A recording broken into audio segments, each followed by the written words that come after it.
Good morning, everybody. Welcome to Lynchburg, Virginia. It's day 2 of the Dennis Craddock Coaches Classic. We've already begun with the hammer throw, getting us started out by Moon Field, where softball will be playing a doubleheader later today. But that was the men's hammer throw getting started at 8 o'clock. We will update you on those results once we have them. But here at Dr. Jack M. Tom's track, our day will begin with women's high jump, men's long jump. Thank you, everybody, for tuning in. It's going to be an exciting afternoon worth of track and field action. Hope to have you with us all day long. You're watching Dennis Craddock Coaches Classic on LHSN.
Good morning, ladies and gentlemen. Welcome back to day 2 of the Dennis Craddock Coaches Classic at Dr. Jack M. Toms at the University of Lynchburg. My name is Brennan Straits. I'm a senior on the track and cross country program here at Lynchburg, and I will be carrying you throughout the day today. We're around 5 minutes away from the start of our first running event, which will be the men's 4x100 meter relay, followed by the senior recognition ceremony after the women. But to get day 2 started, going into some relays, so excited to get the second day of competition started after a very exciting distance carnival last evening that was highlighted by the men's invitational 1 mile. Our Sam Lanenza and EMU's Isaac Affolter dueled it out, running 4:06 in the full mile, which will hopefully convert them to a national qualifying mark in the 1500. So exciting race for both of those gentlemen, and looking forward to some more today. I'll be joined in the booth soon by sophomore Sam Graham, also a distance runner at the University of Lynchburg. He will be up here shortly taking you guys through the 4x1s and the remainder of the events this afternoon. Checking in on some field events earlier today that have already been concluded. Results can be found at blueridgetiming.com. The results from the women's hammer and jav are already on there, as those were conducted yesterday and this morning. So please refer to that website for all your field events. I'll do my best to try to get those results to you guys as I get them, and try to read them on the live stream as well. So thank you, and looking forward to an exciting day 2.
And welcome back, ladies and gentlemen, to our first event of the day.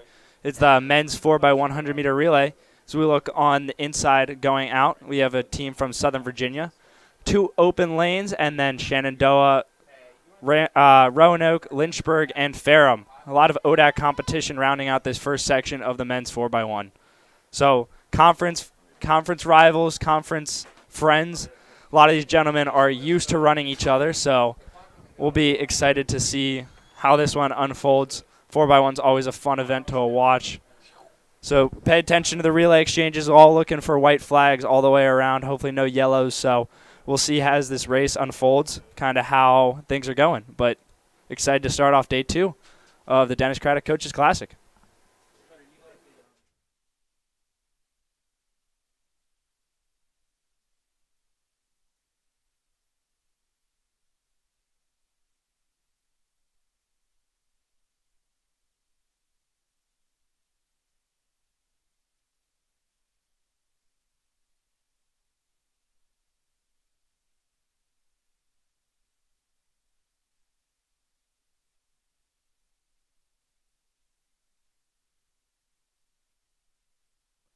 Looks like we have white flags all the way around, and our runners are starting to approach the blocks of this first event of day 2.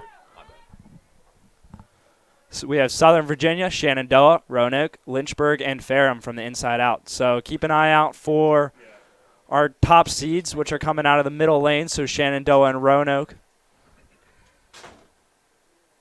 Look to see who these gentlemen decided to put together on this relay squad. No Brady Fowler for Roanoke, one of the top entrants in the 100-meter today. Wonder if he's going to be anchoring this Roanoke squad. And we are off in this first section of the men's 4x1.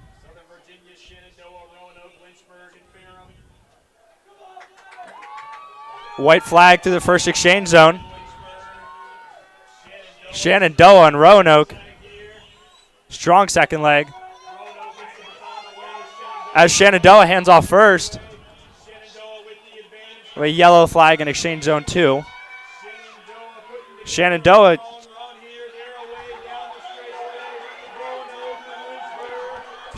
with a commanding lead. Does look like that's Brady Fowler for Roanoke taking second. Lynchburg in third. Southern Virginia in 4. So the time stopped to populate on the board.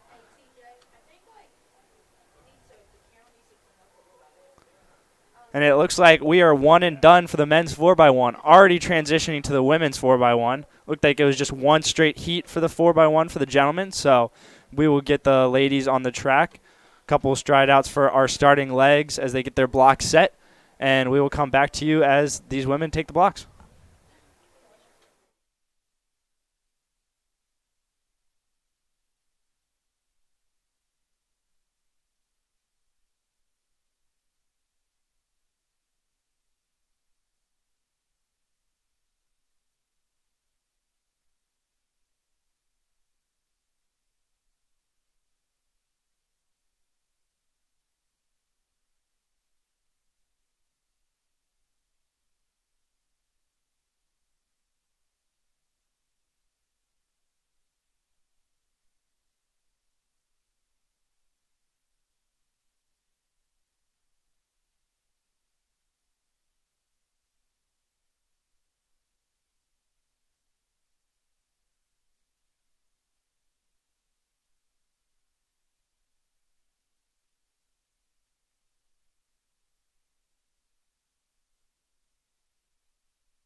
As we get set for this first section of the women's 4x1. Working from the inside out, we have Hollins in lane 1, Shenandoah in lane 2, Roanoke in lane 3, Lynchburg's team in lane 4, Bridgewater in 5, Eastern Mennonite in 6, Southern Virginia in 7, and Ferrum in 8. So a full plate today here. All 8 lanes are occupied in this first section of the women's 4x1. Looks like we only have one section, so once again, one lap around the track, and we'll see how these women progress. White flags all the way around, so these women will about to get set in their blocks as the starter calls the women up.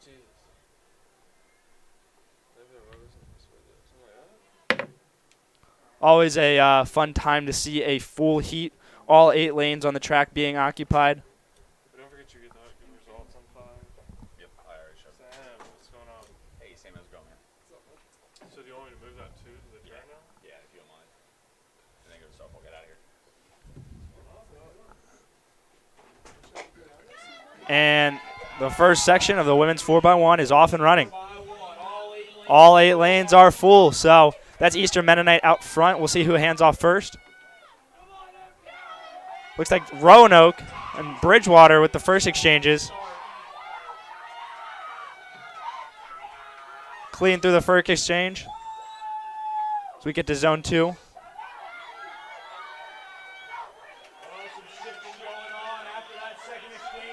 White flag in second exchange as well as the women come to the third exchange. Once again, a closely contested race as Lynchburg hands off in first. That's Anaya Stewart, indoor qualifier. But no, there's your national champion from Bridgewater.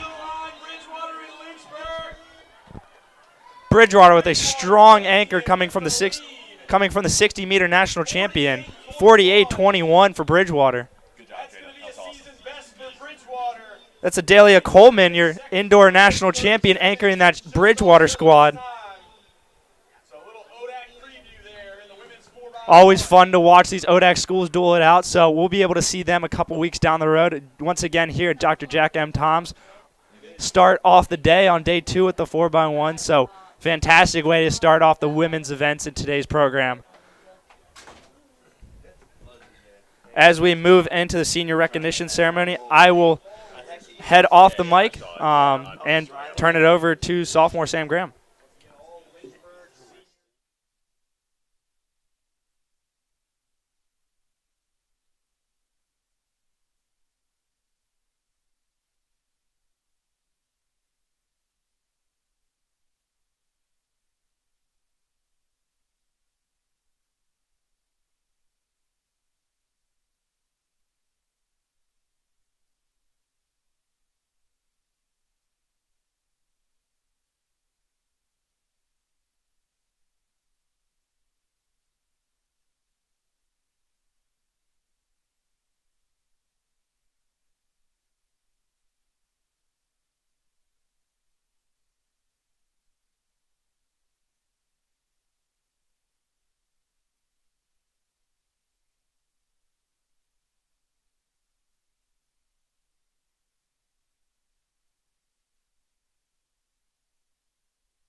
Welcome back.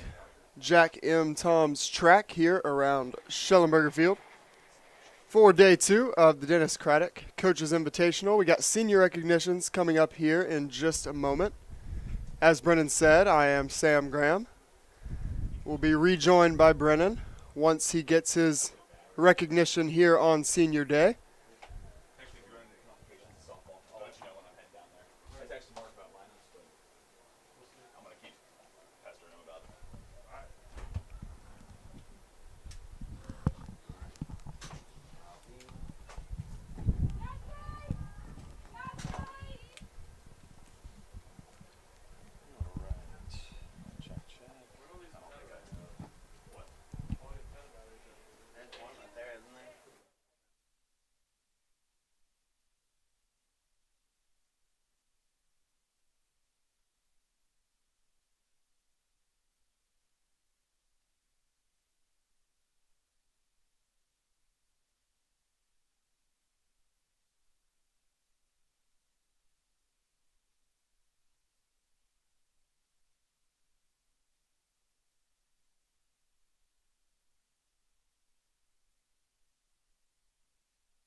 See now across your screen the senior class of 2022, Lynchburg track and field.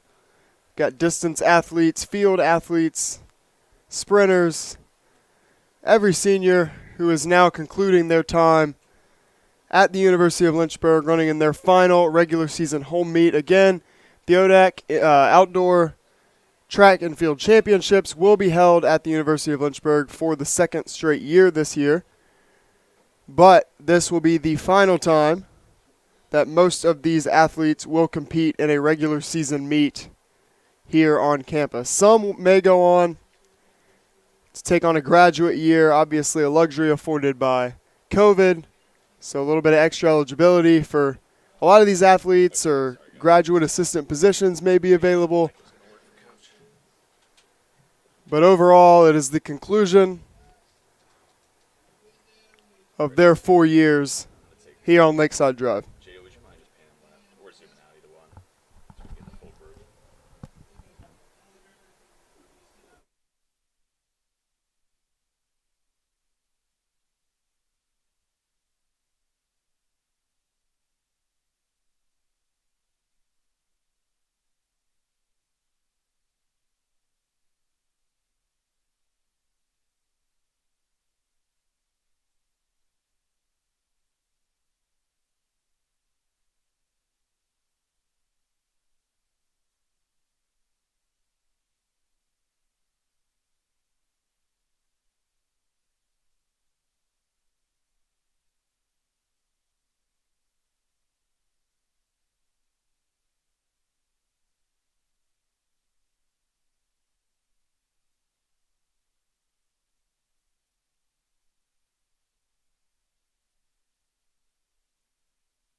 So that concludes the Senior Day festivities here, day 2 at the Dennis Craddock Coaches Invitational at the University of Lynchburg. And with those 4x1s down, we are going to turn now to the 100-meter dash, led off by the men, followed by the women. It will be an open section, followed by the invitational sections. So for the men, we have 3 sections coming up here for the open.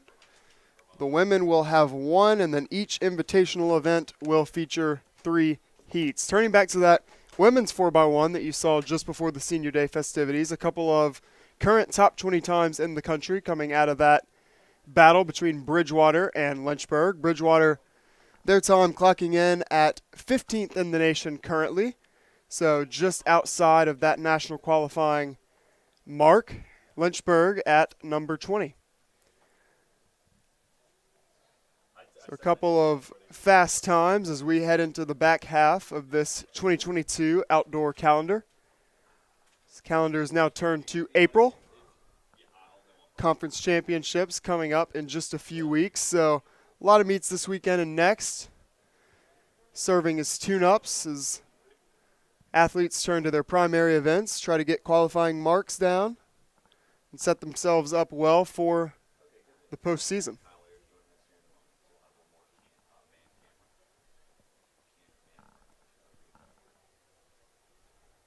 On your screen now, see athletes preparing for this 100-meter dash first section of the open event. Lane 1 is going to be Jalen Jones of Mary Baldwin. Lane 2, Ari James of Southern Virginia. Owen MacArthur in lane 3 of UNC Greensboro. Connor Stanley from Patrick Henry will be in 4. Jake Gamble of Lynchburg in 5. Robert Tarver of Ferrum in 6. And Albert Green rounds out this first section in lane 7, also of Southern Virginia. Top time coming into this heat comes from Patrick Henry's Connor Stanley, 12.53.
And the athletes now set here for Heat 1 of the men's 100-meter dash.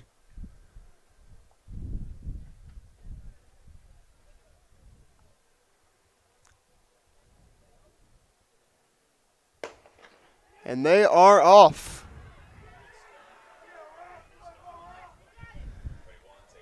Tight race up front early. It does look like it is going to be Connor Stanley of Patrick Henry crossing the line first. Wait on the official here. And it will be Stanley coming through in 12:01. As I said before the race started, his PR coming in 12.53. It's about a half-second drop there from Stanley. Whole lot of time in a 100-meter dash to take off. Big PR there for him. To kick off the second portion of the second day of the Dennis Craddock Coaches Invitational. See Jake Gamble there of Lynchburg on your screen. As we turn to this second section now, full section, 8 athletes filling all 8 lanes. It's going to be Christian Nikolov of Regent in lane 1, his teammate, Katiso Talilima in lane 2, Clarence Reeders, Christopher Newport in lane 3, Zen Mong of UNC Greensboro in 4, Darian Johnson of Ferrum in 5, Matthew Valentine of Southern Virginia in 6, Aiden Spradlin of Roanoke in 7, and Brian Harold rounds out this second heat. Also of Christopher Newport, top time in this section belongs to UNC Greensboro's Mong at 11.83. Every athlete in this section comes in with a seed time under 12 seconds. Just about little over 1/10 of a second separating number 1 and number 8 seeds coming into this second section. So set to be a tightly contested race here in Heat 2 of the open men's 100-meter dash. Again, 3 sections in this open portion of the event, followed by the women's open. And then we will see the 6 invitational sections with the men first, followed by the women. So a whole lot of 100-meter dashes here. And now we're going to welcome my teammate, colleague, friend, Brennan Straits back up to the box after his senior day recognition. Welcome back, Brennan. How's it going, Sam? Going well.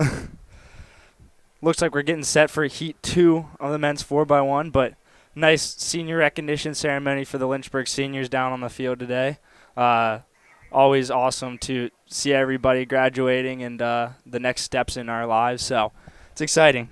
Kind of a transformative time college is supposed to be, so it's been weird seeing all of those guys, everybody, as we came in as freshmen, and now we're all getting ready to leave or go to our next steps. But nevertheless, it's fun to be here and be back on this field and soak in these last couple weeks of senior year. And yeah, absolutely. And I touched on when they were going through their senior recognitions, some of the athletes, including yourself, not going away just yet. Some graduate assistant roles, some extra eligibility, thanks to COVID. So obviously, you're one of those athletes. Absolutely. Coming back in cross country for the Hornets, big addition.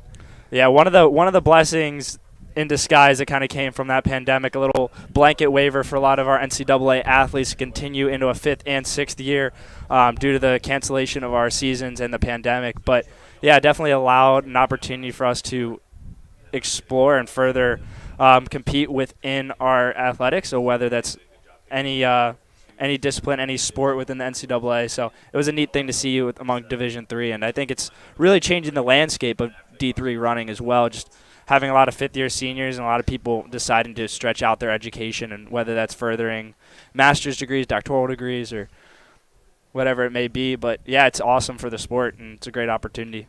Opens up a lot of opportunities for many of these student athletes, like you pointed out, for the student and the athlete as well.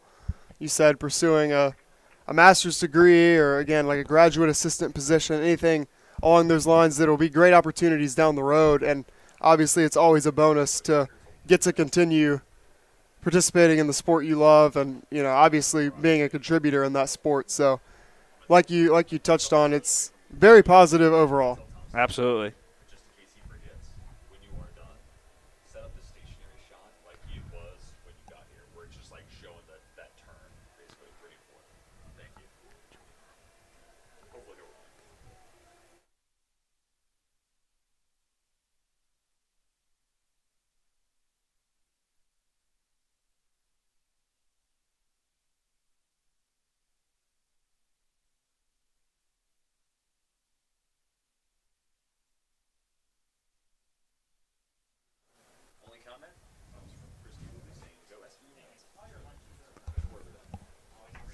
Looks like Heat 2 of this men's 100 getting into the blocks.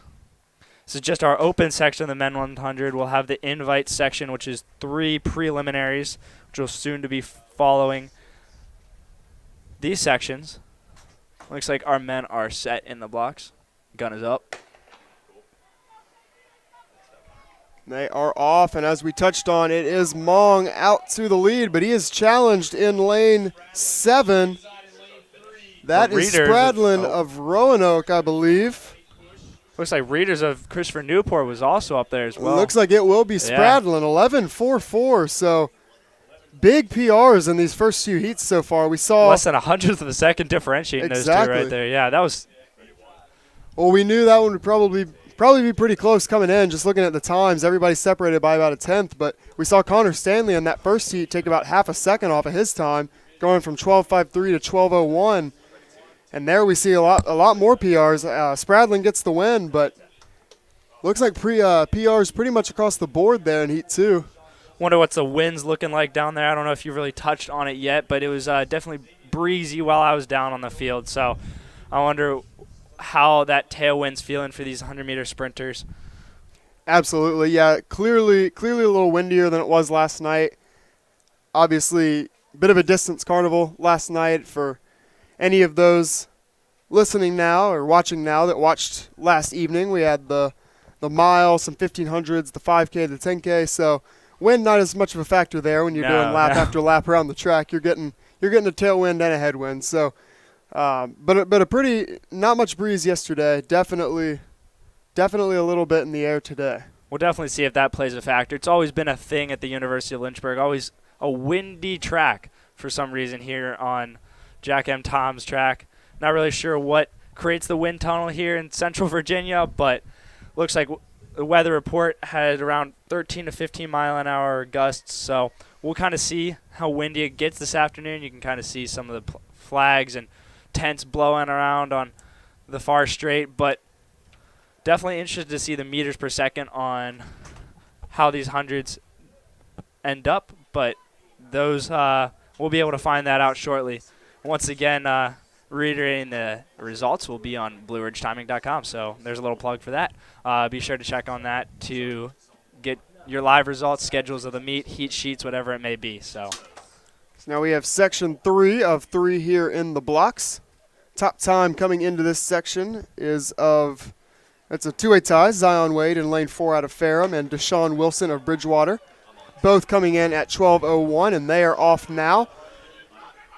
It is Zion Wade leading at the moment, and it looks like he went coast to coast there, but we'll see. that might be Talik Clanton. And it was. Yeah. Another massive PR. Another sub-12 performance for these gentlemen. Quite a few. Looks like just about all of them. Still less than tenths of a second differentiating these men. I mean, look at how close those first 3 positions were. 11.6, 11.6, and 11.6. Absolutely. 2 100ths between first and third. But again, 11.65 for Talik Clanton, as you just saw on your screen. He came in 12.1. So another about half a second taken off of his PR. Especially in the 100 meter, that's a big differential. So love to see PR starting off our day. As we look ahead, we'll have the women up next. Just one heat in this open section, but looking ahead to that men's 100-meter dash, first section of this prelim, those Shenandoah guys all coming in sub-11 already. Elijah Morton with that top seed time at 10.65. We could see some really, really fast times on the track today if these open sections are any indication. Yeah, absolutely. I think, even starting off the day, seeing Adalia Coleman anchor that Bridgewater 4x1, definitely going to be a good day for the sprints. I mean, it's a beautiful sunny bluebird day here in Virginia, so always lovely to see.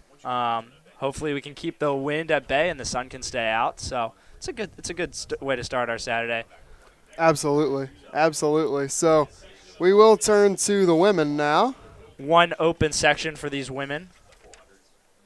Looks like we do have a couple scratches in lanes 1 and 3, but other than that, we'll have a full plate. So that's going to leave us with Christina Davis of UNC Greensboro in lane 2, Sinidra Hooley of Southern Virginia in 4. Deborah Anseyaboa of UNC Greensboro in 5. Juliana Overby of Patrick Henry in 6. And a pair of Hollins athletes in Brittany Turner and Madison Brousseau in lanes 7 and 8, rounding out this field. Looks like the ladies are in their blocks as the starter will get ready to bring them into the set position. Looks like we're missing lane 5 as well.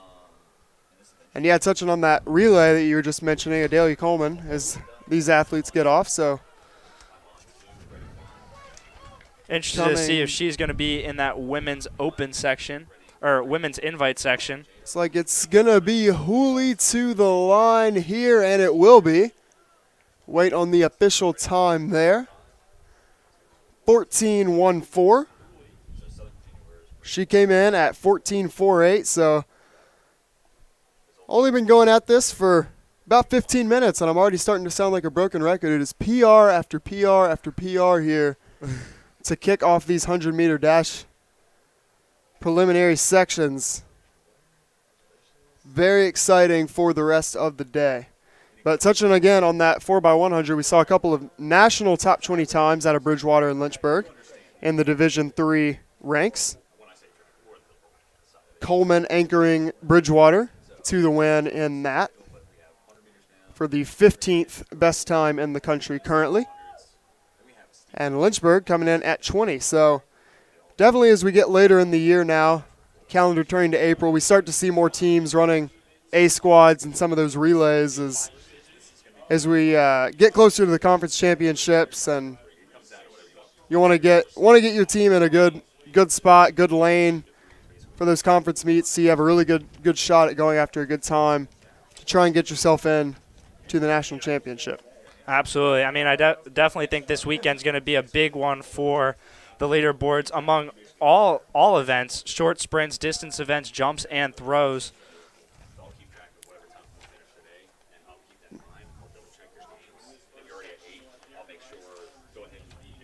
Absolutely. So we have now made it to those men's 100-meter dash preliminary invitational heats that we were just mentioning. Fast time set for all 3 of these sections, including this first one that we are about to see. Actually looks like we have our fastest entrant in the field in this first section. That's Miles Moore of Shenandoah coming with a PR of 10.65. One of the top sprinters in the ODAC, and that 10.65 ranked pretty highly in the nation. Definitely look to shake up that leaderboard among the ODAC and the national rankings for a lot of these gentlemen, whether it's in the preliminary or the final. Both times will count for qualifying marks for the national meet and the standards for the conference meet as well. So a lot of these men getting their stride outs as they'll get set in the blocks here. Again, that time for Miles Moore, his PR would place him currently in the top 15 in the country in the 100-meter dash. So if he can run about what he's seated at here today, that would be a national qualifying mark.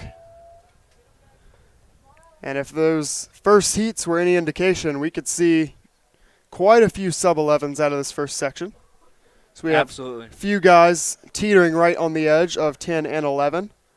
And to start to preview this section, in lane 1, we will have Darren Rice from Southern Virginia, Blake Morin from Roanoke in 2, Andre Jackson from Shenandoah in 3, Miles Moore from Shenandoah in 4, Elijah Morton from Shenandoah in 5, Kyle Clanton from Bridgewater in 6, Roman Moore from Southern Virginia in 7, and Alberto Pierno from Ferrum in 8. So once again, all 8 lanes are occupied of this track as these men will head down the far straight. Front straight, not the far straight. And again, something to keep an eye on here. The current number 24 time in the country in Division III for the men is a 10.71. So we got quite a few Division III athletes, mainly Division III athletes here today competing. Actually, entire Division III in this section as well. So most of this meets ODAC-based competition, so a little bit of a preview for the next couple weeks down the road, which everybody will once again be back here getting ready for the 2022 Outdoor ODAC Champions, which are set for April 29th and 30th, once again at the Jack M. Toms track. So, Good memory, sir. yeah. Be really exciting to be back here on the home track for the second straight year. Absolutely phenomenal experience here last year. Athletes, students, coaches, parents, everybody packing the track here, making for just a phenomenal atmosphere when you really see all members of your school community coming out to support. Something we saw last night too, particularly for that men's invitational mile. It's just something really cool to see when you get to compete here on this home track, especially in a championship type environment. So absolutely looking forward to that. And I think for every school in the ODAC, I mean, ODACs is a special atmosphere, and each school brings their own attitude and own energy to it, which is exciting, and it's awesome to see everybody from all around Virginia and North Carolina spread out around this track. And I mean, one of the 4x4 will once again probably be one of the most exciting events. But we are off in this first section. So the Shenandoah men out in front, scratches in 6 and 7, and it is going to be Moore and Morton. Looks like Moore across first. I don't know about you, Brennan. It looked pretty fast to me. It did. 10-6. 10-6 for Miles Moore. 10-7-4 for Elijah Morton. Wow, those Shenandoah boys are not messing around today, all improving on their seed times. 10-6, 10-7, and 10-8. Once again, big times coming here today. That 10-6, national number 8 currently. We'll try to get you the wind reading on that as well. Wind legality for Division 3.2 on that wind reading. Wind legality for Division 3 championships is 4-0, I believe. I believe under 4-0 for Division 3. So it looks like that is wind legal.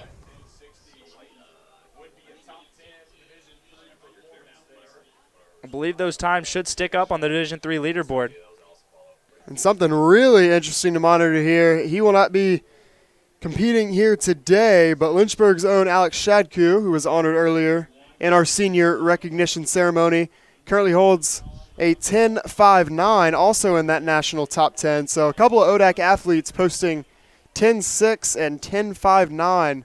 That ought to make for a very special race at the ODAC championships. As we jump into this second section, we have Grant Williams from Roanoke, Zayshawn Brown-Flowers, a senior who was just recognized from Lynchburg in 2, Elijah Johnson from Eastern Mennonite in 3, Brady Fowler from Roanoke in 4, Jaden Clark from Ferrum in 5, Kennedy Faultroy from Bridgewater in 6, Isaiah Cornish from Lynchburg in 7, also a senior who was just recognized, Ben Lamham from Southern Virginia in 8. So once again, another full plate. A lot of these athletes, Elijah Johnson, a national qualifier in the 200-meter dash outdoors last year, stepping down to the 100. Brady Fowler, top time coming into this section. And if you're Fowler and you just saw what one of your fellow ODAC athletes threw down in that 10.6 from Miles Moore, how are you feeling as you start this race here?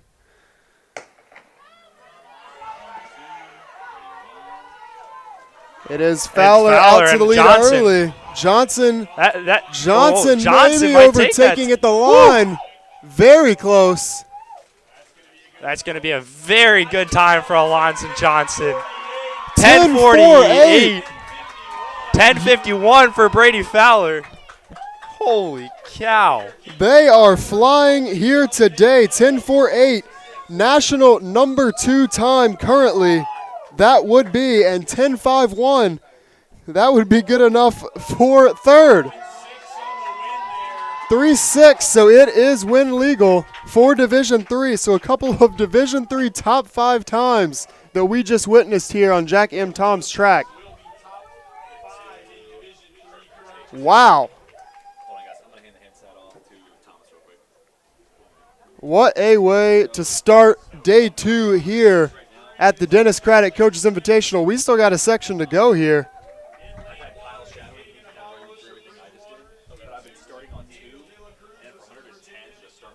But what a way to see these first That two was- sections go. That was I am excited for the men's final for this 4x1. And we still have one heat to go.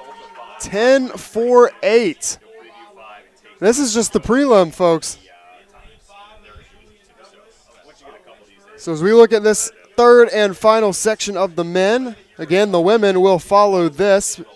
Lane 1, it's going to be Keegan Avalos of Bridgewater. Lane 2, Daniel De La Cruz of Southern Virginia. Lane 3, Joshua Ellerby of Ferrum.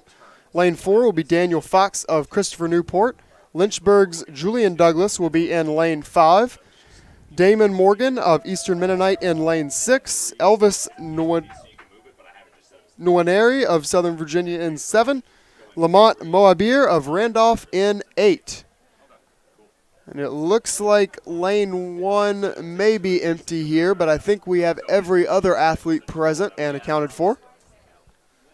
Daniel Fox, our top entrant in this heat, coming in with a 10.72, but closely followed by Julian Douglas, whose PR is a 10.79. So excited to see what these gentlemen can do.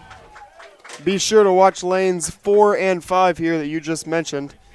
Fox and Douglas. We've already seen the national leaderboards get shaken up here today on this track. Couple of guys here who could shake it up a little more in this third and final section of the prelim.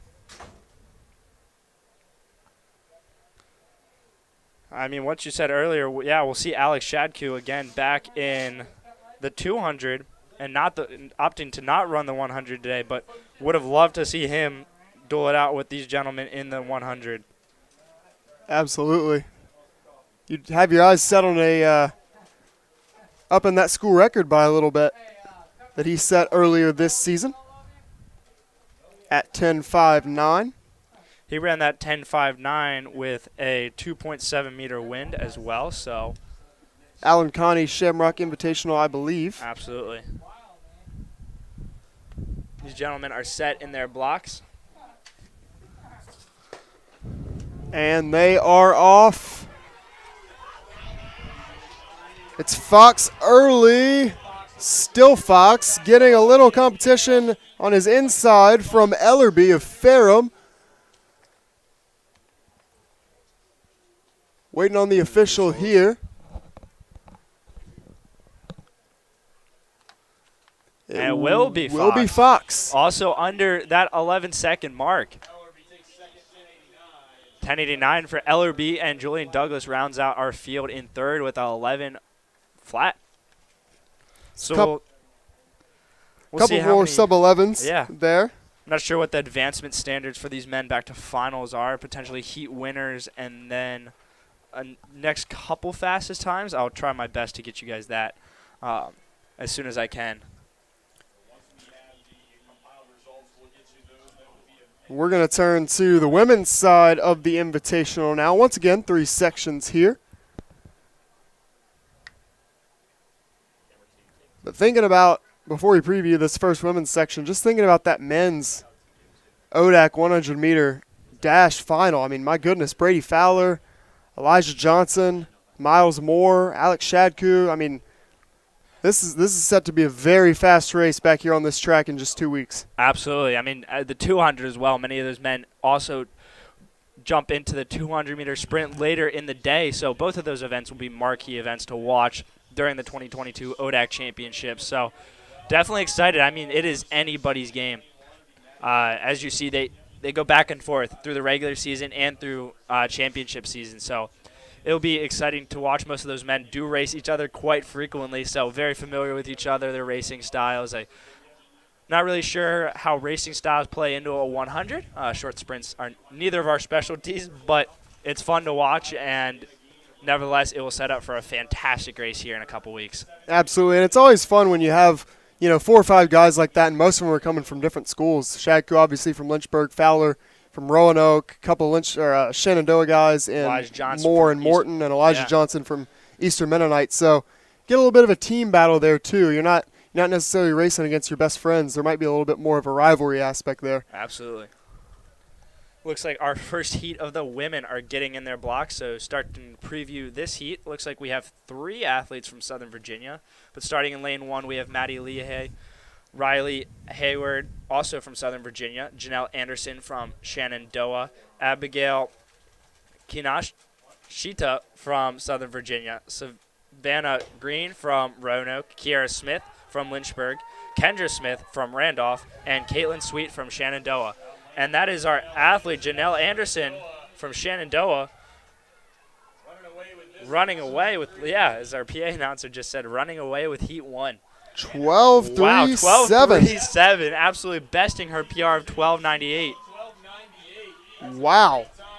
PRs continue on the women's side here, kicking things off. Kiera Smith with a huge PR as well. Looks to be hugging the Randolph athlete. I wonder if they're sisters. Not too sure on that. Kiera and Kendra Smith. Randolph just across town. As you see there, Anderson of Shenandoah celebrating with her teammates after a huge PR. And we have been treated to some very nice races here to kick off day 2.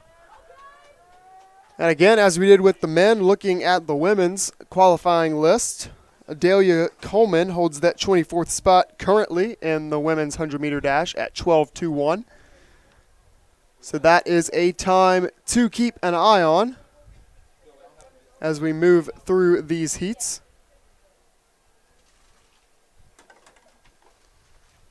As we turn our attention now to Heat 2, it's going to be Jaden Turner of Randolph in lane 1, McKenna Winterton of Southern Virginia in 2, Lynchburg's Elizabeth Winger in 3, Kendra Ogwamena of Eastern Mennonite in 4, Haley Hamlin of Bridgewater in 5, Abigail Sharon of Southern Virginia in 6, Rebecca Garcia of Regent in 7, and Olivia Hurley of Roanoke rounds out Heat 2 in lane 8. Top time coming in here is from Eastern Mennonite's Ogwamena at 12.56.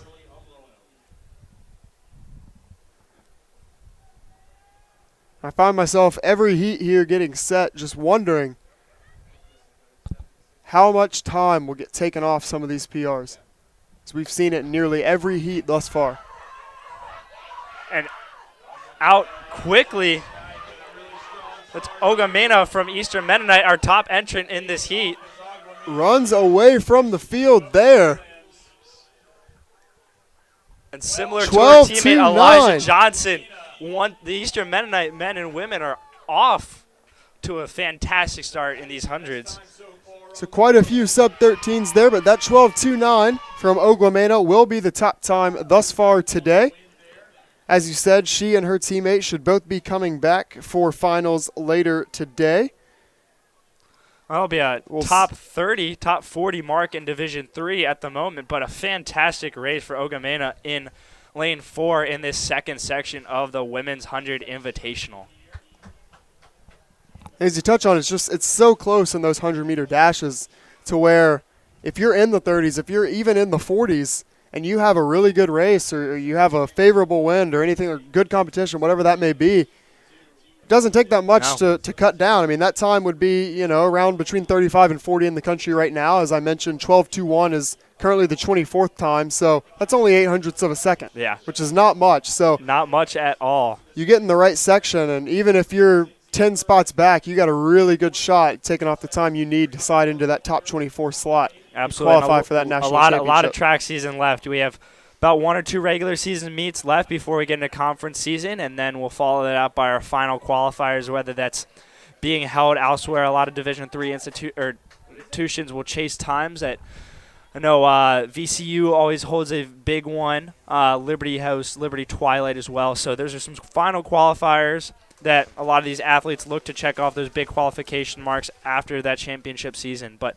our third heat is already in the blocks, and previewing this heat we have Caitlin Beasley from Southern Virginia, Emma Bloggett from Southern Virginia, Kirsten McDonald from Regent, Roanoke's Eleanor Hickley, and Hickley is out front right now. I won't even make it through all. Hinckley came in with a 12.65, and it's going to be a 12.36 here for Hinckley. So mark that down as 0.3 of a personal best there for Hinckley As this trend continues, we can only hope it continues all day long. It's definitely nice to see everybody getting excited down there at the finish line. So once they look up at the big board and see these times, these women are getting ecstatic. As they should. So on the men's side, we saw nearly everybody in the invitational section dip under 11 seconds. On the women's side, we saw quite a few women dip under the 13-second barrier. So as we touched on earlier, should be set for a very entertaining final section for both the men and the women, which will be held later today. As we stick with the straightaways, we transition into the men's 110. Some high hurdles to start our hurdling for the day, as our hurdle crews, courtesy of the Lynchburg women's soccer team and some of our non-competing athletes today, start to get those hurdles set on the track. So in the 100 dash, we saw an open section followed by an invitational. Here in the hurdles, just going to be invitational sections, so 2 for the men. They will be immediately followed by 2 more sections for the women. Those women's sections will feature an Aya Seward indoor national championship qualifier. In the 60 hurdles. In the 60 hurdles. Also qualified in the triple jump outdoors as a freshman last year. So large range of events for Anaya Stewart, but hurdles are one of her favorites and one of her specialties. So obviously we saw her with the anchor leg for that Lynchburg 4x1 earlier today as they battled with the Dahlia ladies Coleman, of Bridgewater. yeah. Bridgewater coming out slightly ahead, but a great race there. No doubt she will be ready to go for these hurdles.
Looking ahead now at the men's 110-meter hurdles.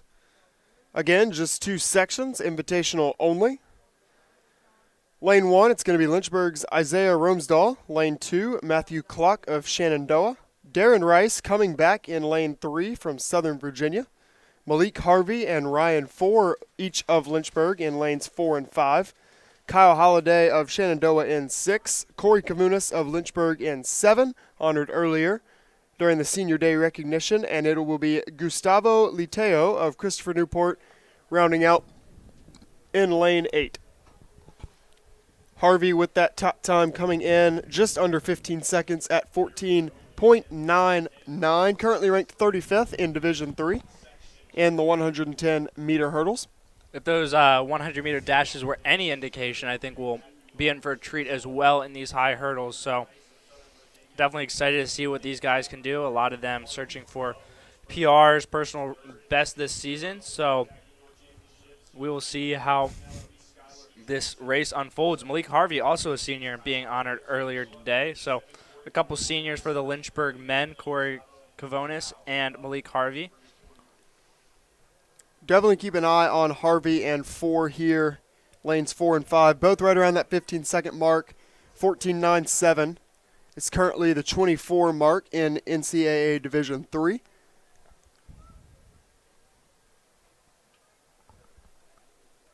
So each of them definitely with a shot to do that here today. And it looks like we do have one scratch out of Heat 3.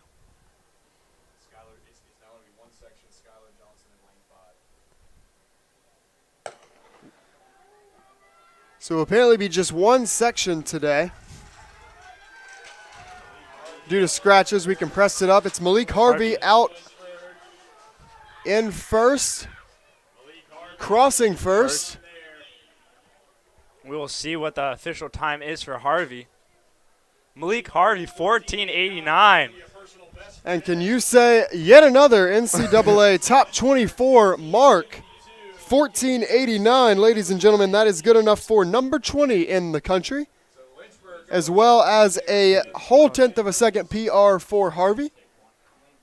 Senior Corey Kavonis also with a huge PR, dipping under 16 for the first time, which is absolutely amazing day for both of these seniors. So love to see it. Some of their last track races on Dr. Jack M. Tom. So amazing to see them run these times and have a special day out here today. There is Harvey on your screen once again, winner of this one and only 110-meter hurdles section. Another PR, another top mark today. Rewriting the national leaderboards on Jack M. Tom's track here on a beautiful April morning, rather early afternoon. And just like that, we're getting set for the women's side, the 100-meter hurdles, as our hurdle crew, again, of women's soccer and distance athletes move up the hurdles. Be interesting to see if they do compress this heat. Doesn't look like they are. Looks like we will have 2 heats for these women, 100-meter hurdles. So previewing this section, it's going to be Olivia Hurley coming back from Roanoke in 1, Riley Heward of Southern Virginia in 2, Hannah Snodgrass of Roanoke in 3, the aforementioned Anaya Seward in 4 of Lynchburg, once again, indoor national qualifier in the 60 hurdles, Alyssa Roach of Christopher Newport in 5, Cammie Winston of Roanoke in 6, Brooke Sandy of Shenandoah in 7, Jelaine Peterson of Southern Virginia in 8. Keep an eye on Snodgrass, Seward, and Roach here. All 3 coming in with PRs 14.56 or faster, just about 2/10 separating them.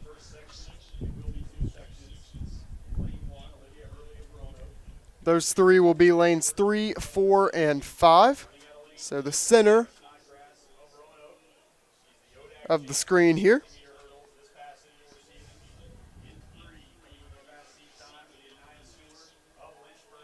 definitely excited to see these women race. Snodgrass and Stewart know each other well as they raced side by side throughout the indoor season this year, whether in the 60 meters or in straight sprints. So excited to see these women take it in the 100 today. We'll see what these women can run. A lot of fast times coming so far, so definitely stoked to see another quick 100. And we will get you the qualifiers back in the men's and women's invite section of the 100-meter dash as soon as we get those results. And again, Anaya Seward with that 14.32. That's currently the number 7 mark in Division 3 coming into today. Number 24 mark, currently held by Denise Partee of North Central at 14.67. So those 3 names that I mentioned just a moment ago, all 3 looking to post national top 24 times here today.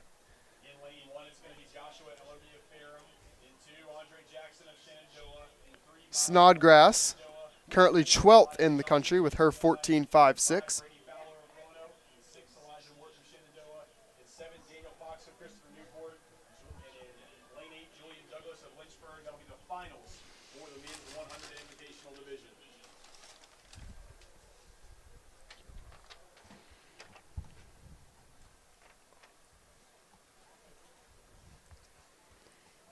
And after this first section of the women's 100-meter hurdles, we will get you that qualifying list for the final of the men's 100-meter dash. And we are off in this first section of the women's 100-meter hurdles. And that's Stewart. Look at Seward over those hurdles. Running away from the field here, it is those 3 names we That's mentioned going to be earlier. a quick one today. Definitely appeared well under 15 seconds. We'll wait on the official here. 14.26 for Anaya Stewart. That's going to be a new personal best for So a new PR for Seward. Roach and Snodgrass also under that 15-second mark. All 3 of those women made themselves clear of the field within the first couple hurdles. So definitely exciting to see. Once again, Anaya Stewart continuing with that trend. And continuing with that trend, we still have another heat. In this next heat, we have Ashlyn Irby from Eastern Mennonite, Emma Blodgett from Southern Virginia, Savannah Chapin from Southern Virginia, Flo Torres from Southern Virginia, Kakwe Brown from Bridgewater, and Kiera Smith from Lynchburg. Looks like we do have a couple scratches, but we have 3 women competing in this section. But to preview the men's 100-meter dash invitational final, we have 8 men returning, all under that 11-second mark.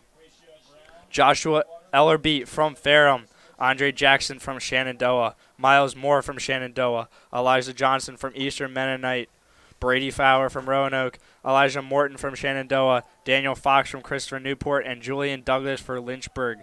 Definitely a quite stacked heat for the men's 100 final. Absolutely stoked to watch that one. Sub in Lynchburg's Alex Shadku, and you're pretty much looking at the ODAC contenders there. So that race will certainly serve as a preview of sorts. And we'll see if some of those men can possibly improve on what they posted earlier. Elijah Johnson's 10:48 is absolutely massive, but these women are off and running right now, and looks like Brown gonna take this second section. Looks like right around 17, 18 seconds as we wait on the official here. Will be 17.78 for Brown. That is a 2-second PR for Brown in this 100-meter hurdles event as she runs away from the field. Pretty much from the gun there. And recapping these 100-meter hurdle races for the women. Again, Anaya Seward besting her PR, moving from 14.32 down to 14.26. That will also move her up in the standings a couple spots. Looking at the D3 national leaderboard. Also Roach jumping into the top 24 with that 14.6 that she posted. So a couple more very quick times as we now start to move these hurdles off the track and look ahead to the 400-meter dash. Men to lead off, women to follow. Then followed by the anticipated 100-meter dash finals. So couple one-lappers today we have 5 heats of the men. We have 3 heats of the women, starting with the men first, fast to slow. Starting in this first heat as the hurdle crew takes off the hurdles, we will start with Christopher Kirksley of Mary Baldwin, Michael Ham of Ferrum, Samuel Crawford of Roanoke, Dayson Shell running unattached, Breeze Wingfield running unattached, Jacob Hognett from Lynchburg, Matthew Bauer from Lewisburg College, and Ben Lanham from Southern Virginia. I'm interested to see what Bauer from Lewisburg College does. Matthew Bauer dipped under 4:10 last night in the full mile, coming back here in the fast heat of the men's 400. So always neat to see a middle distance athlete step down to the 4. I know Tor Hatung Davidson and Sam Lenenza have done that once or twice this season. Little bit of a workout potentially for Bauer, so we'll see what that ends up being, but always fun to mix it up, and it's what's fun about track and field.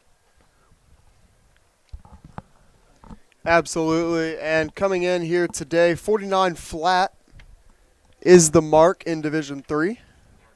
That is the number 24 time.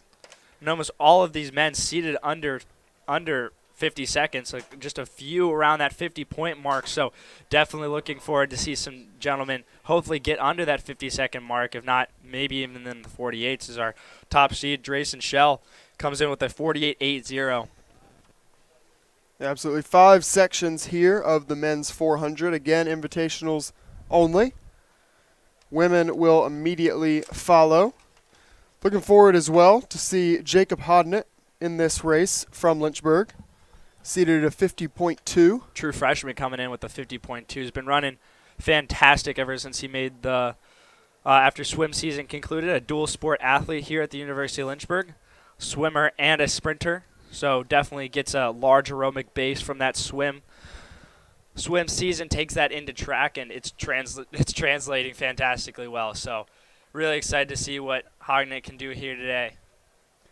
Absolutely, and speaking as a former dual sport swim track athlete myself, can absolutely say that while at times it can be kind of grueling to keep up with workouts on both sides, they absolutely do fit into one another.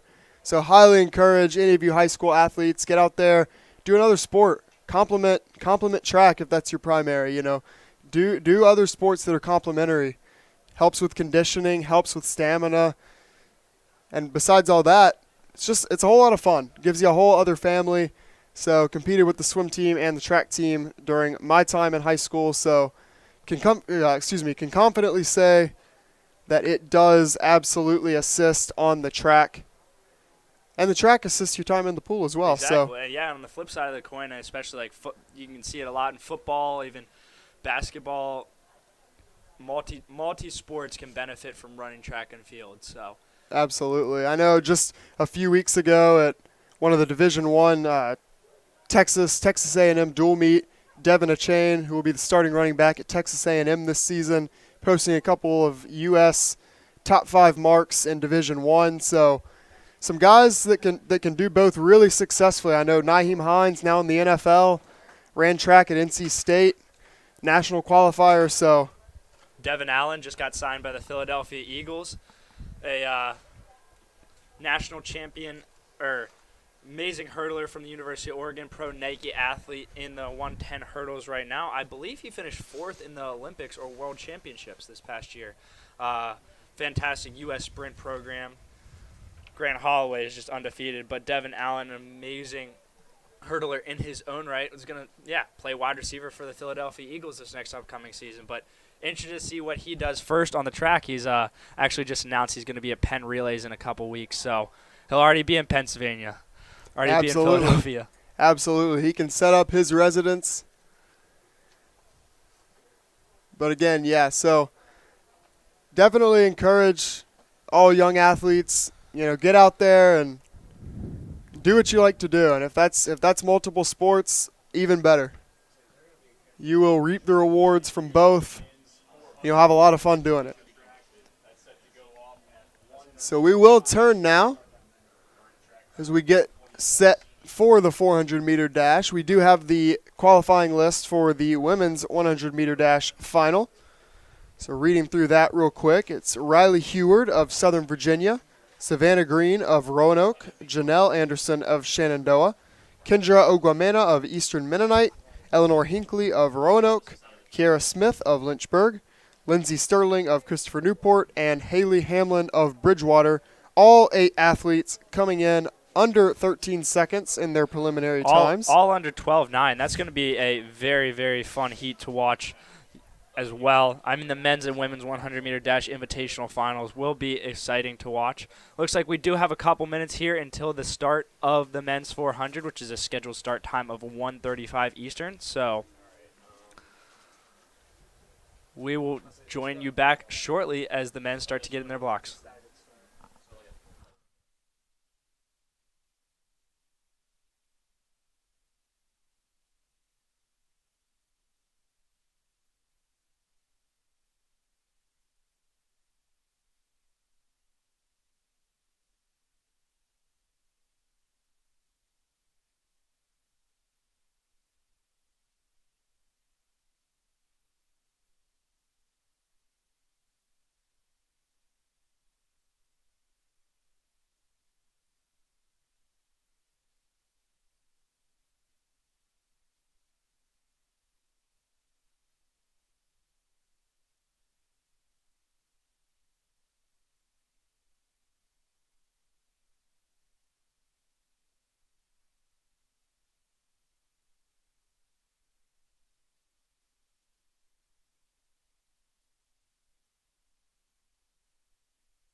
And we're back for the next running event on the track here at the Dennis Craddock Coaches Classic as the men in the men's 400-meter dash, the first section, start to head out towards their blocks. It looks like we do have a couple scratches within this heat, but nevertheless should be a fantastic field. So a lot of these men are ODAC athletes, very familiar with each other. And as we said before, Matthew Bear in 7, now a sub-410 miler from Lewisburg Community College, stepping down in distance and dabbling in the 400 today. So should be exciting to see. Samuel Crawford in 3 now has our fastest seed time with a 49.28 that he ran outdoors last year, along with Michael Ham of Ferrum on his inside with a 49.63. So both of those men have been under 50 seconds before in their career. Look for those two men to get out hard through this first 150, 200 meters.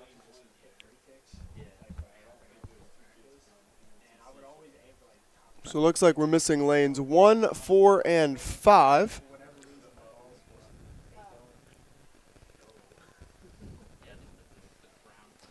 As the men get set in their blocks.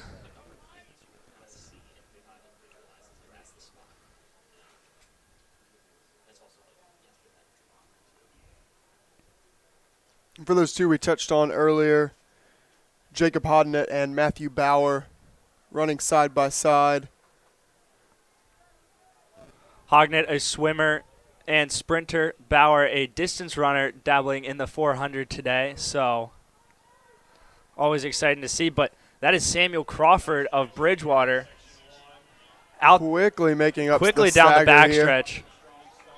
Watch for Michael Ham on his inside, though. Gets to track him down that entire race. 23 through the first 200, and we know what this home stretch is like.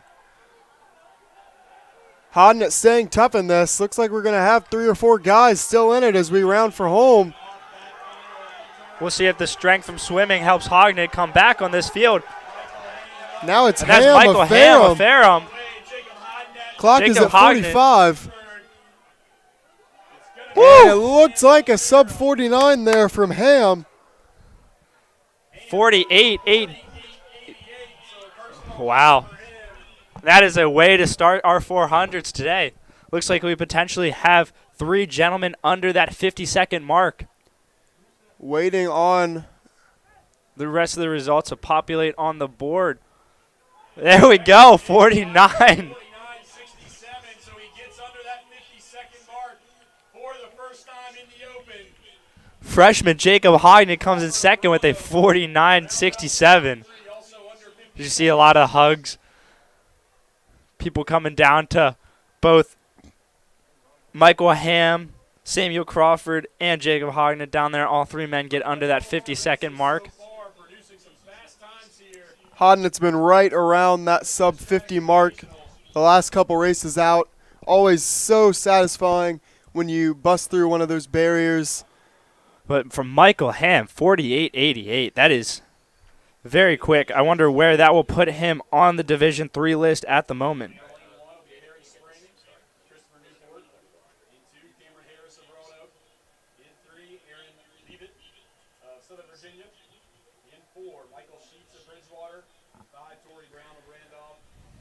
But absolutely Heat 1 kicking off this 400 in style as we turn to Heat 2. Lane 1, it's going to be Perry Spring of Christopher Newport. Lane 2, Cameron Harris of Roanoke. Lane 3, Aaron Levitt of Southern Virginia. Lane 4, Michael Sheets of Bridgewater. Lane 5, Tony Brown of Randolph. Lane 6, Dominic Philpott of Ferrum. Number 7, Roman Moore of Southern Virginia. And number 8, Seth Schaefer of Ferrum.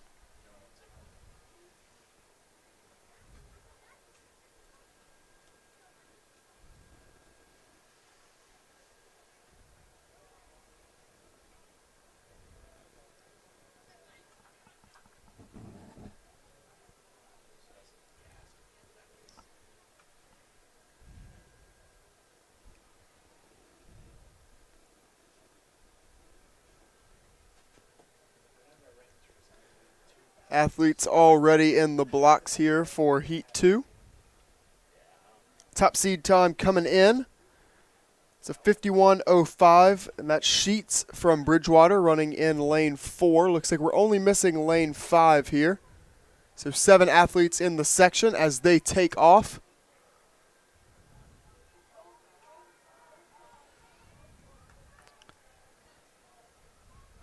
On the outside, that looks like that's Southern Virginia's athlete Roman Moore coming in with a 51.86 seed time, already making up that stagger quickly,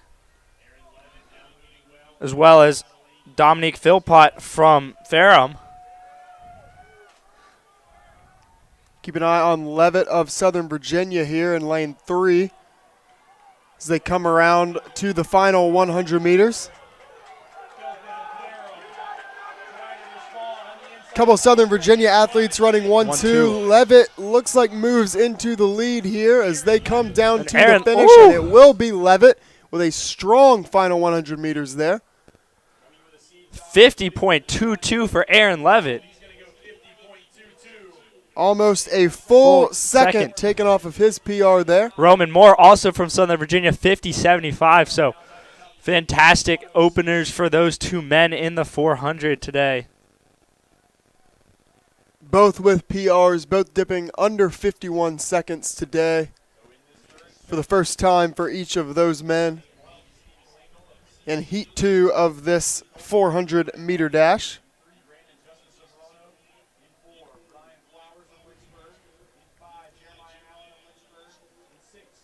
And once again, men already in the blocks for this third heat. So we'll go ahead and preview that for you. Lane 1 is going to be Stephen Lengel of Christopher Newport. Lane 2, Colby Lambert of Randolph. Number 3, Brandon Justice of Roanoke. Lane 4, Ryan Flowers of Lynchburg. Lane 5, Jeremiah Allen of Lynchburg. And lane 6, 7, and 8, all 3 from Southern Virginia. That is Porter Jones, Palmer Rasmussen, and Daniel De La Cruz, who we saw earlier today.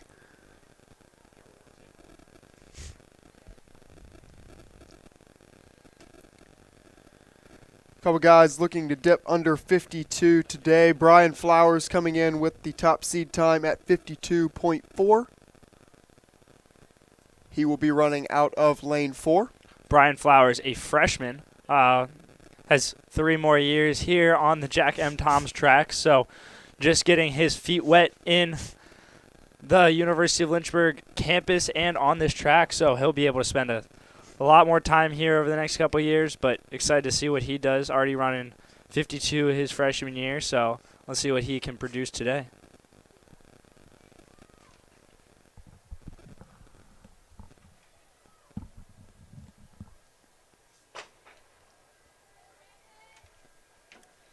They take off here in this third section. Jeremiah Allen out very quickly out of lane 5. Brian Flowers as well, each of them making up the stagger quickly here in the first 200. Jeremiah Allen, a senior as well, stepping down in distance, has done everything from the 15 to the 800. Allen coming through that first 200 in about 24 seconds. We'll see as Allen and Flowers make their way off this far curve. Here comes Brian Flowers on the outside as both men try to reach the finish line. Looks like Flowers is going to take this section. Running strong down the final 100 meters. 51.73 is what it shows on the clock, but we will 51.56 is the official for Flowers. 52.42 for Jeremiah Allen. Correction, 52.64 for Jeremiah Allen. Flowers obliterating that 52-second mark that we highlighted at the beginning of this race. Again, he came in with a seed time of 52.4, so again, almost a second taken off of his PR there, running away from the field down the final 100 meters. And for our folks at home, anybody that was paying attention to that first section and saw Michael Ham of Ferrum dip under that 49-second mark, that will put Ham at the moment in 7th in the nation actually 6th in the nation in the 400-meter dash with a 48.88. Hopefully punches his ticket to Geneva, Ohio for the Spire Institute for the Division III championships later this season, but he'll have a lot more time to run faster.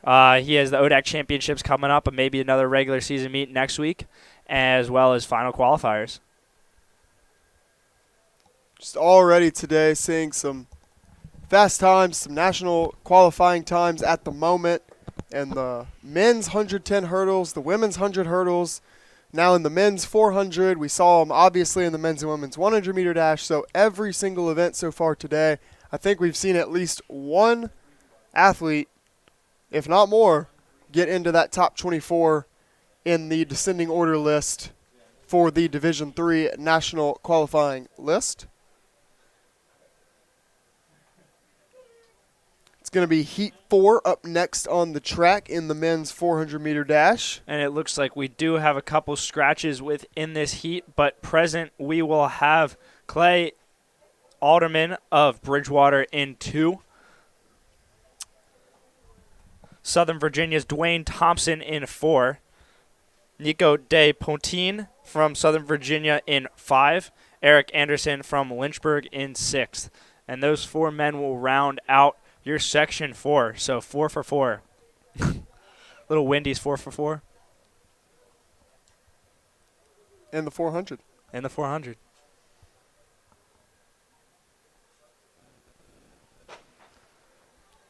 And the men are off in this 4th section of 5. Running pretty evenly through this first 100 meters. Definitely looks like Eric Anderson out pretty hot on the far outside in lane 6. Similar to his teammate Jeremiah Allen in that last heat, as he'll come through in around 25 seconds for that 200. Running strong here through the 3. As we come off this far curve, it is Anderson, as well as Alderman of Bridgewater in 2. But that's Anderson of Lynchburg. Coming down the stretch. Looks like 52 and change. He came 52.55 for Anderson.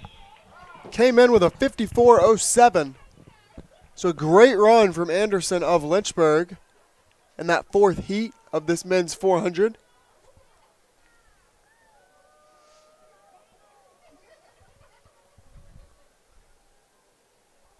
Running away from the field there, leading that race start to finish.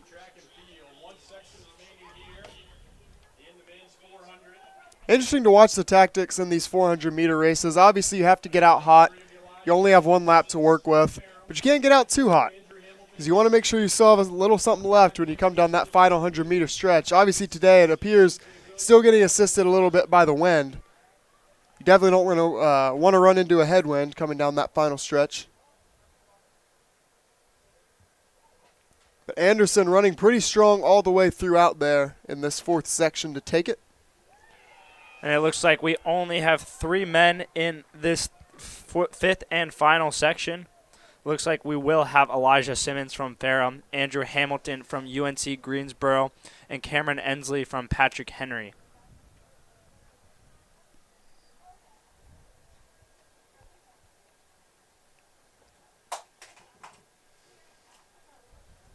Top seed time belongs to Hamilton at 56.09.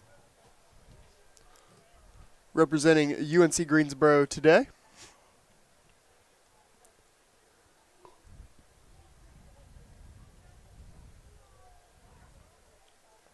UNCG Laundry brought a distance contingent, so I wonder if Hamilton is stepping down in distance this weekend.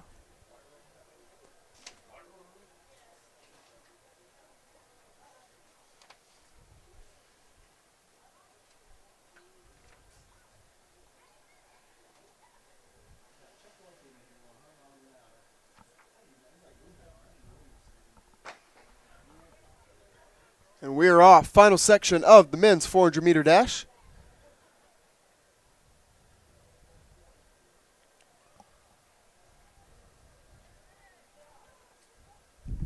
Looks like Hamilton of Greensboro with a slight edge here at the moment, as he closes up the stagger here about 200 meters in.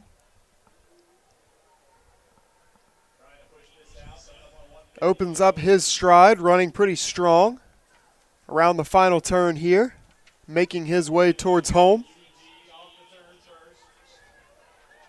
And it is going to be Hamilton still running strong down this final 50 meters.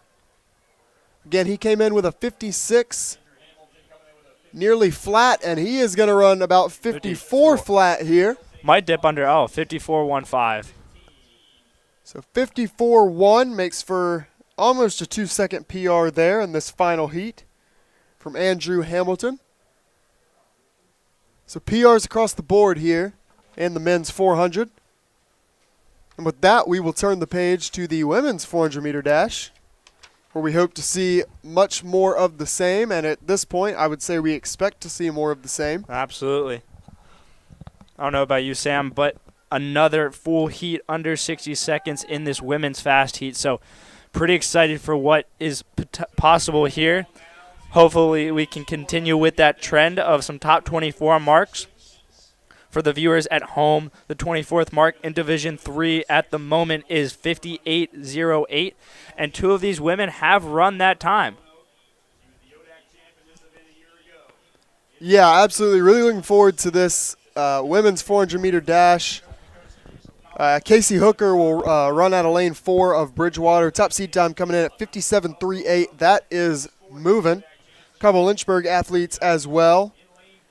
And Jessica Camarada and Veronica Barnes and Bailey Casto. They will run in lanes 5, 6, and 7. Like you touched on, we have 6 of our 8 athletes here have dipped under 60 seconds in their careers.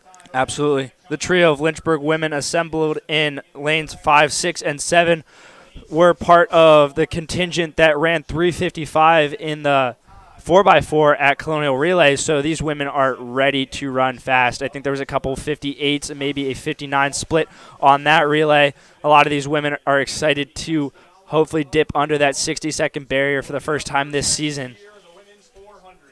Definitely keep an eye on Camarada running out of lane 5. Comes in with a 60.05 seed time, but definitely expect her to dip under that 60-second mark today.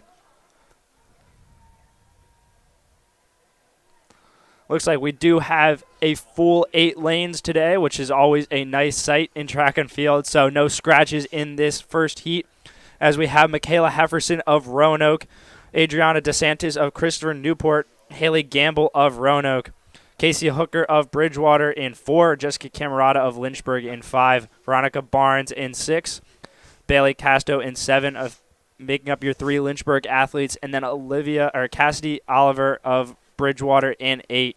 So once again, all of these women with seed times faster than 60.05. So definitely looking to get everyone, hopefully everyone under that 60-second mark, which would be fantastic for this first heat of the women's 400. You touched on it's always nice and visually pleasing to see a full heat, all 8 runners. Also got to be nice for the athletes down there to have somebody on your inside, somebody on your outside. Of course, unless you're in lanes 1 or 8. But you don't want to get in a 400 and see that there's nobody on either side of you, kind of running on an island there when you account for the stagger. So definitely nice to have athletes all around you and a loaded field here. And this first section of the women's 400 is off. As you already see, Casey Hooker of Bridgewater out quick in lane 4, making up that stagger already on these women.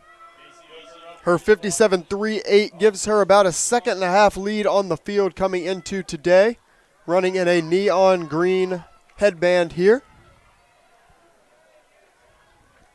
Easy to find. That Lynchburg trio running strong here. We'll see what happens as these ladies come off this corner. So we see Camarada start to reel some of them into this final 100 meters. The 3 Lynchburg ladies running about side by side, but it is Hooker running comfortably in the lead here. It is Hooker and Haley Gamble. Veronica Barnes on the outside, but in lane 1, that's Michaela Hefferson of Roanoke. Barnes Wow. just about got there. Very strong last 100 meters. It is going to be 50 Hooker taking it. 58.39, 58.56 for Veronica Barnes in second, 58.95 for Michaela Hefferson in third. 3 women under that 59. There's 4. There's 5 as Haley Gamble, Bailey 6. Castor, Jess Camerata. That is 6 under a minute. 7. Make it 7. Adriana DeSantis goes 59.96. So 7 of those 8 athletes Under clocking that. in under 60 seconds in Heat 1. How about that close from Veronica Barnes? Could not quite get to Hooker, but that is one of your top 10 athletes in the country right now in the 400-meter dash. Not quite, Or but not quite. top Excuse top me. 30, top 40. Top 30. We needed under 58 seconds for top 20, but nevertheless, a fantastic way to start off our women's 400.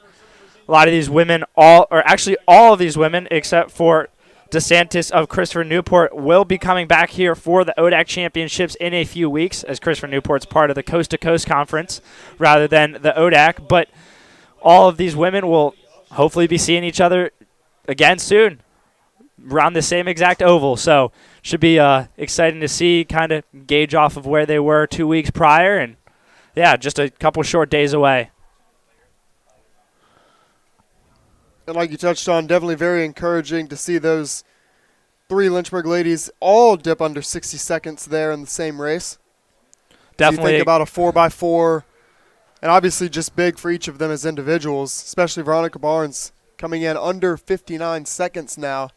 Having 3 athletes under 50 or under 60 seconds is fantastic. Excited to see them run that 4x4 later this evening. Makes you feel like they might have a little more in the tank. Oh, absolutely. I think free 55 was just the start. So we'll turn to our second heat now. Just one scratch, it appears, and that is in lane 2. Top time coming in today belongs to Lauren Henson of Roanoke at 101.22. And it looks like that is Henson of Roanoke in 4 out strong, making up that stagger already.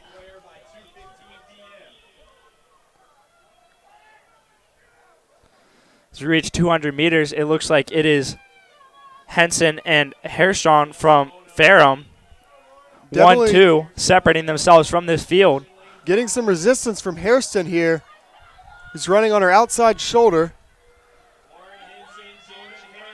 And Hairston kicks it up a notch down this final 100 meters into the lead. And running away from Henson is Jordan Hairston of Ferrum.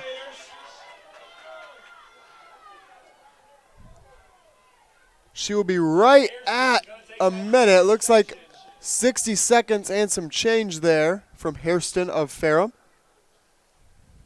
60.69 for Hairston. Henson with a PR, Near PR. Coatfinger rounds out our top 3 with 63.04. Is a PR for Coatfinger. As we make our way to the 4th and final heat for this women's 400. We have Rachel Draper from Southern Virginia in 1. Tia Yates of Ferrum in 2. Morgan Winchell of Shenandoah in 3. Jennifer Moore of Randolph in 5. Jordan Singletary of UNC Greensboro in 5. Caitlin Beasley of Southern Virginia in 6. Juliana Overby of Patrick Henry in 7th. And Sierra Seavey of Hollins in 8.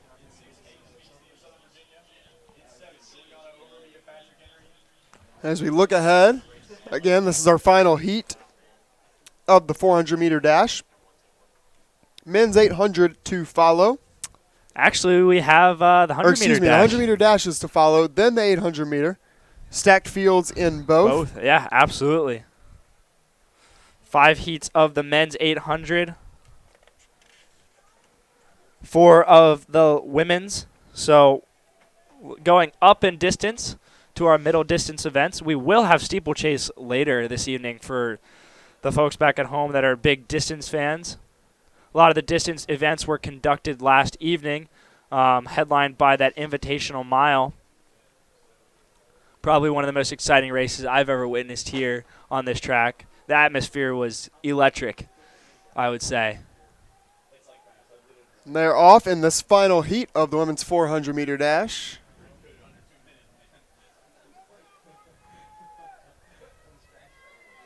Jennifer Moore of Randolph running strong here out of lane 4. She does come in with the top seed time. Keep an eye on lane 2. Yates of Ferrum. Trying to close that gap between herself and Moore.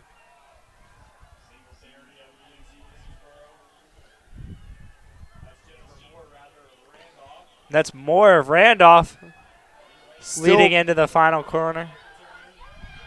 Morgan Wunschel of Shenandoah making a move on the inside. Here's a late push down the last 50 meters.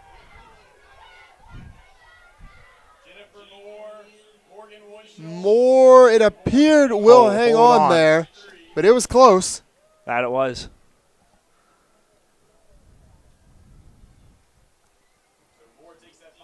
And 106.59 for Jennifer Moore.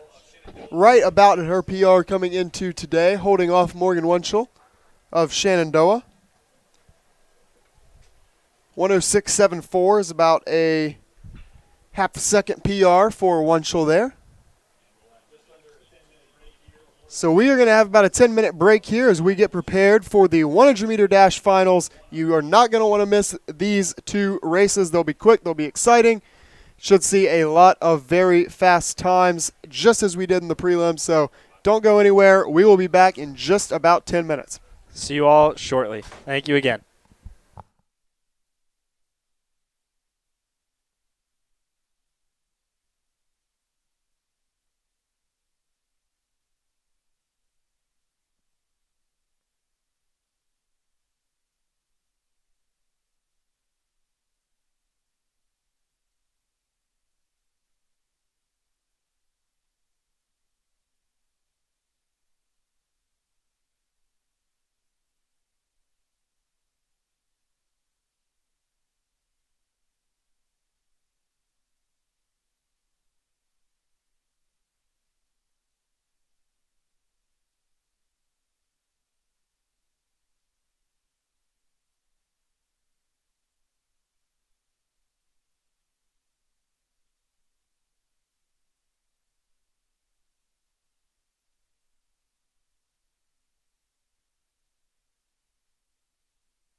And welcome back, ladies and gentlemen, for the 100-meter dash finals of the invitational section. Looks like we do have a couple scratches today, but most of our qualifiers are present as the men are in their blocks. We got 5 athletes here. And we're Neck off. and neck early. Looks like more. Fowler right there with him. I'm going to say more, but we're going to wait on the official. As we see the results hopefully begin to populate. Moore 10-5-1. takes 5-1. 10-5-8 for Brady Fowler. Both bettering their times from the prelim. So obviously most likely seeing some of those scratches because those athletes are going to be in the 200 later today. And if you're coming for a time and you got what you wanted in the prelim, then so be it. But a couple of guys there showing why not come back for the final? Why not run a little faster? So yeah, looks like we hopefully will see Elijah Johnson, our top qualifier, with the 10-4-8, hopefully back in the 200. His event. That seems to be his specialty. He's an NCAA qualifier in that event. So if 10-4-8 from Johnson was just a preview, we are excited to see what he can do this afternoon in the 8. But as we now change our attention back to the start line, we have once again, looks like 5 ladies set up here for the women's 100-meter dash final. Looks like lane 1 is empty, lane 4 is empty, and lane 6 is empty. So that is going to leave us with Savannah Geen of Roanoke in lane 2, Janelle Anderson of Shenandoah in lane 3, Eleanor Hinckley of Roanoke in lane 5, Lindsay Sterling of Christopher Newport in lane 7, and Haley Hamlin of Bridgewater in lane 8. As we see the women start to do their stride outs before they get set in their blocks. Once again, hopefully we can see another speedy heat as all of these women are under that 13-second mark. Yeah, much like the men, we saw some really special performances in this prelim here.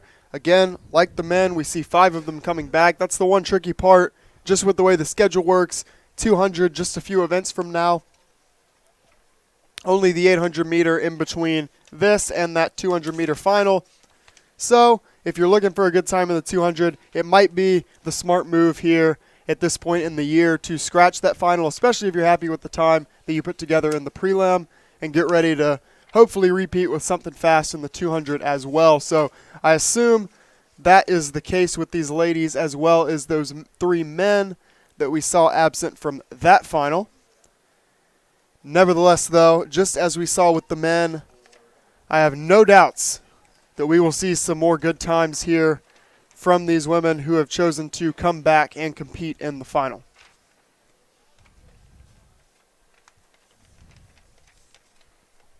As the ladies get set in their blocks, you can see a little bit of a bird's eye view on the screen. Hinckley holds the top time from the prelim after our scratches, but Janelle Anderson just 1/100th of a second behind. Hinckley running in 5, Anderson in 3, and it is the 2 of them out in front. Neck and Hinckley neck and down Anderson. We'll see. Oh, add to the line. Ooh, too close to call. And it is Hinckley, 12:62. Just a little off what they ran earlier in that prelim, but nevertheless a very fun race there. Again, ODAC preview, Roanoke and Shenandoah. Those 2 ladies will be seeing one another back here in 2 weeks in this same event, I would imagine.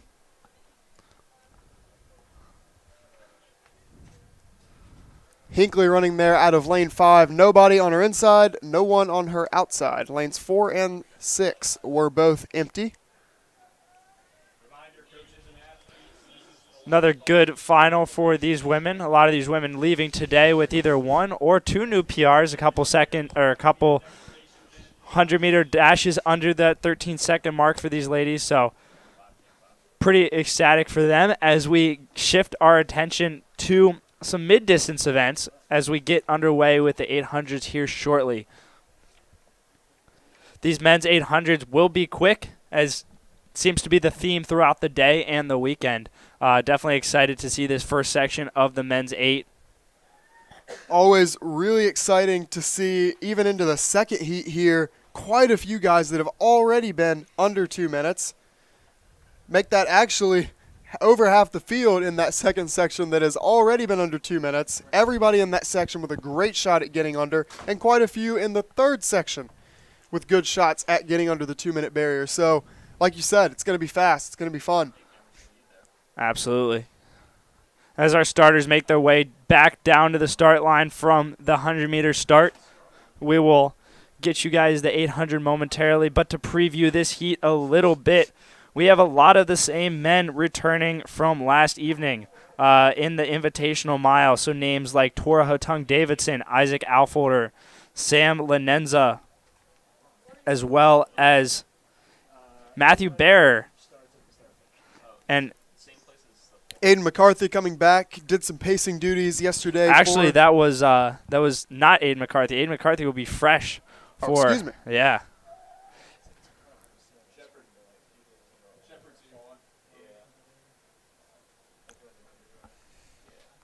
Excuse me, that was Logan Shepard doing the pacing duties last night. Logan Shepard is also in this heat as well. The same with Matthew Bear. And Nicholas Toma from UNC Greensboro also in here, won the 5K last night with an amazing time of 14:22. So coming down from 5K to just 800 today. So definitely excited to see what these UNCG guys can do, as well as Jonathan Hadley from Liberty running unattached, as well as Aiden McCarthy from UNC or Virginia Tech Running Club, and Cooper Albright from Christopher Newport, as well as Brenton Duval from Christopher Newport. So a little bit of a full field here today. Isaac Alfolder, Tor Hotung Davidson, and Sam Lenenza all with 151 personal bests. Isaac with a 150.61, our top entrant in this field. Definitely see if any of these gentlemen can flirt with that 150 barrier. We'll see how much the mile took out of them yesterday. See how well recovered they were after dueling it out in that mile yesterday. But beyond excited for this first heat of the men's 800. We have the potential to see several sub 150 performances here today. Go, boys.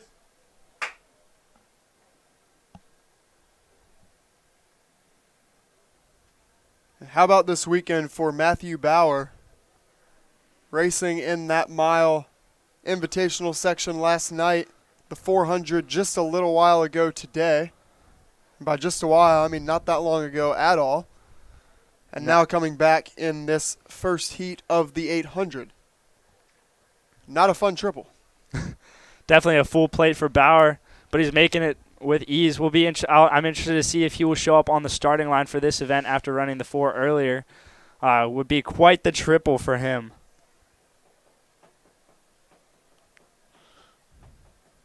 And of note, Tor Hotung Davidson looking for that school record here today. Comes in with a seed time of 151.47. Indoor All-American in this event just a few months ago.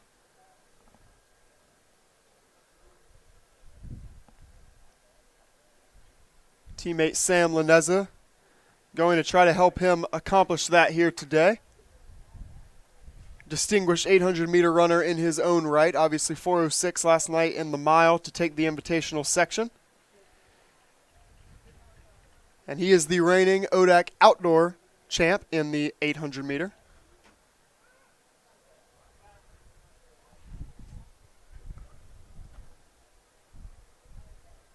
So just a couple minutes away from the start of our next running event on the track. It's going to be another fast one here, the men's 800. We'll have 5 sections. In this first section, you're going to see a lot of familiar faces from that mile last night. Setting up in lane 1 is Coretti Atusanjo of UNTC. In lane 2, it'll be Isaac Alderfer of As these men start up onto the track for the first heat of 800s. Now Sam and I are in our wheelhouse for commentating, you would say. Potentially, these are events that we love to watch. I know there's probably some alumni on this on the stream as well, cheering on these boys. Thank you all for tuning in today. I know it's going to be a long one today here at Schellenberger Field, but I appreciate you guys tuning in to LHSN and all the hard work that this crew's doing with transitioning the cameras and making sure that everybody's seeing. We'll do our best in commentating as well, but I mean, really stoked for this field right here. A lot of these guys. And you couldn't ask for a better meet so far either. Yeah. Last night, obviously not disappointing. Great times across the board, particularly as you mentioned that invitational mile. And today, amazing runs in those hundreds and the hurdles, and a couple really good runs in the 400-meter dash as well. Absolutely. So it's not the biggest meet, not the biggest fields, but really, really loaded up front, and that is what we are going to see. We're actually going to see a little bit of depth in this 800-meter race, as we touched on earlier. Heats 1 through 3. And the gentlemen are in the waterfall. We are not starting in lanes today. We are in a waterfall, and they are out. Sam Lanenza immediately to the front, taking pace-setting duties for this field as they Lanenza out very quickly in the first 100 with that pacing duty. Exactly what you would expect in an 800. You want to make sure you can separate yourself and you're not jostling with the field when you're trying to set that pace. And his teammate Hotung Davidson around 26 right seconds for the behind him. first 200. So we'll see what they come through 400 in. But Oudifer off the back of that, grouping a little bit. We'll see how much he comes back on them in this last 4. But Tor is doing his very best to stay on Lanenza's shoulder, taking him through this first 100 as everybody on the field starts to get really excited for this today. Davidson is absolutely committed to this race. He is going to come through in 52. 52 seconds. Oudifer's through in 54. Sub 150 absolutely on the table as he closes the gap on Lanenza. Lanenza's still there, taking pace-setting duties. Through 5.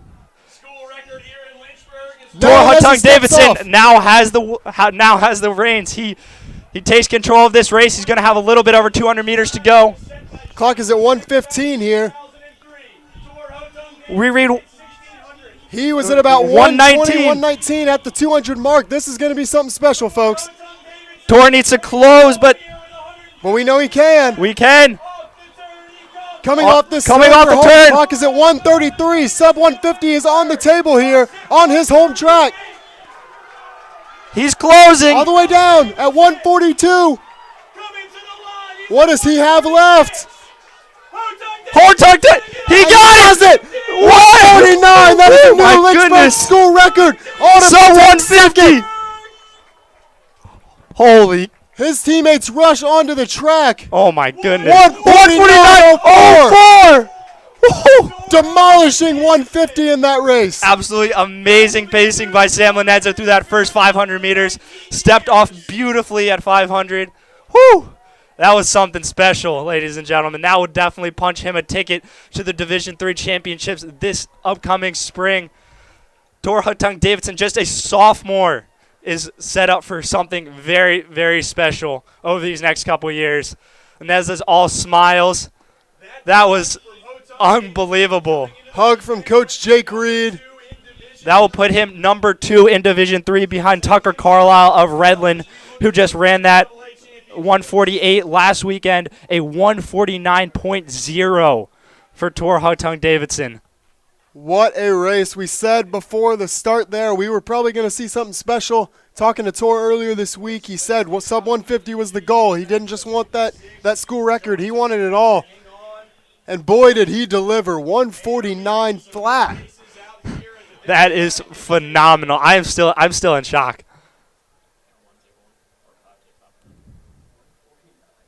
Out in 52 seconds. Comes back in 57. That was impressive. And slides under 150 in style.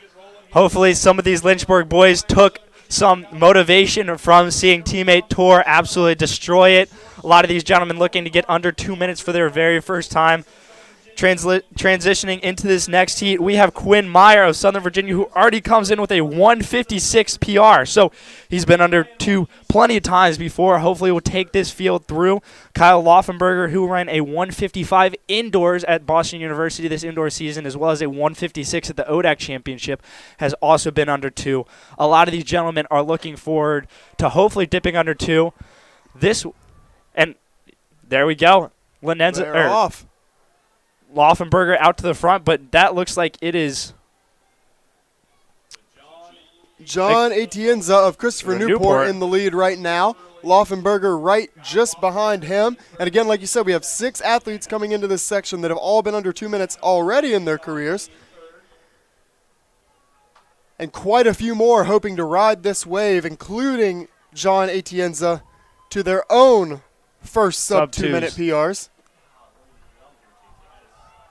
Miller right behind Laufenberger. Couple of Lynchburg uniforms out in front, running 1 and 2 right now as they come through 300. Laufenberger running really comfortably in the lead right now. Laufenberger's coming off of a 1,500 yesterday in which he ran 4:02. Now Miller makes a move as they head to 400. Going to come through in 58 seconds here. 58. Well under 2 minute pace. We'll see what these gentlemen can do over these last 300 meters. Laufenberger, a massive PR in the 1,500 last night. Big last lap close from him as he sees a gear change here and gets back up with Miller. Miller out front, Laufenberger now moving back into the lead. Laufenberger retakes the lead now. Miller. Cody Thompson of Randolph also in there as well with 200 meters to go. They hit 600 at about 127. Thompson closes that gap. Now we have 3 up front. On the right shoulder of Miller, now out and around Miller, 100 meters to go. Laufenberger still holds it. Thompson now with a kick. Thompson around the outside. Clock's at 1:45. That's Cody Thompson from Randolph extending his lead in this last 100. This will be a fantastic time for Thompson. 157 for Thompson, 158 for Laufenberger, 159 for Miller. That is the first time dipping under 2 minutes for Daniel Miller of Lynchburg. What a race from 158 him. for Kyle Laufenberger, 159 for Daniel Miller. But Cody Thompson with a 157.3. Bowen Varney with a 158.80 for Bridgewater also gets under. Quinn Meyer 2.18 to round out the top 5 in this second section.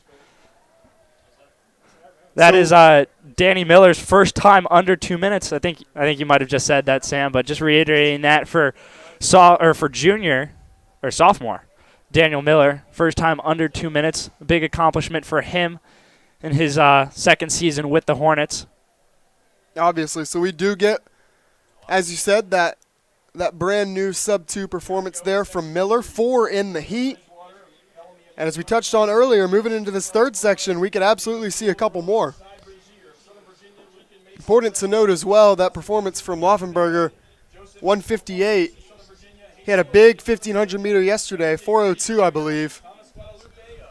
Was a massive PR for him. Rounding back into shape for him after a stellar indoor season, which he saw 426 personal best and a 155 personal best in the 800. So really, really solid double this weekend from Laufenberger as Heat 3 is off and away. A lot of similar men also in these 800 heats as yesterday's 1,500, so similar names like Josh Fretwell, Cy Brazier, Dawson Woodruff, as well as Thomas Guadalupe. A lot of these gentlemen doubling back off of the 15 yesterday. Little neat to see the distance carnival on a Friday night, kind of offering these middle distance to distance runners an opportunity to do more than one event in a weekend. As they're already down here for the weekend, why not just get in a second 800? Treat it as a good workout weekend. But as we see right now, we have an athlete from Ferrum and Dawson Woodruff from Eastern Mennonite taking the lead right now. Looks like that is Kevin Tate Jr. of Ferrum. But now it's Bellamy Emanuel. That's Woodruff. Woodruff of Eastern Mennonite taking Bellamy the lead. Emanuel, his teammate nearby, followed by Josh Fretwell of Roanoke. Came through that first 400 about 57 seconds, so well under the pace for 2 flat. We touched earlier that we could see a couple more sub-2 performances in this heat. As now Emanuel is going to take over this race on the backstretch. As well as Josh Fretwell on the shoulder of Emmanuel. As Fretwell starts to move up as well.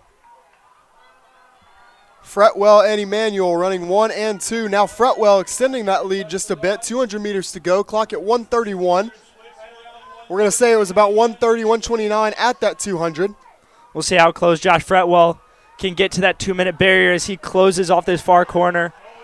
He's going to need about a 15-second last 100. As he picks it up down this final 100-meter stretch. 10 seconds to go here. That's senior Josh Fretwell from Roanoke, 57, 58, who is going to get under 2 minutes for the first time. How about 3 straight heats with sub-2-minute performances as Josh Fretwell of Roanoke dips under in 1:59.21 to take Section 3. He's coming in with a 2:01.72 PR for Josh Fretwell. Breaks 2 minutes for the first time. All of his teammates from Roanoke, the Maroons, down there giving him big hugs at the moment. Excited for his teammate, the senior, dipping under 2 minutes for the first time. Fretwell making a move about 250 meters to go and rode that move all the way to the finish there, paying off in a sub-2-minute performance. Came in with a 2:01. It's about a 2-second PR there for Fretwell, over a 2-second PR. And that takes us to our 4th section of 5 here. Top seed time coming into this one's going to sit at 2:05. That is Denver Norcross of Southern Virginia.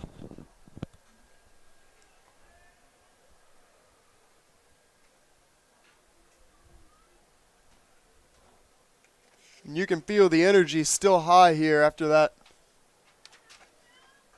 incredible run by Tor Hotung Davidson in the first section of this event. Once again, 1:49.04.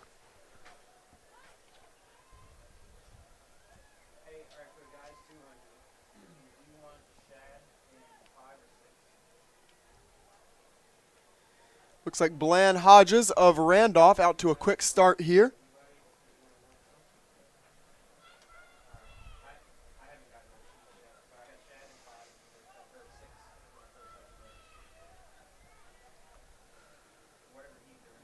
That's Hodges of Randolph taking them through the first 200. Right about 29 seconds there for Hodges at the 2.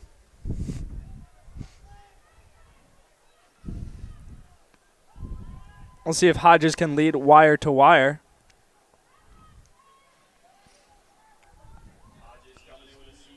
Denver Running Norcross strong. of Southern Virginia's on his tail, being paired with Matthew Piquet of the Pacers, an unattached high school club from local Lynchburg, Virginia. Make that a 61 for Hodges at the 4. His PR coming into today, a 2:05, so on pace for a nice PR there.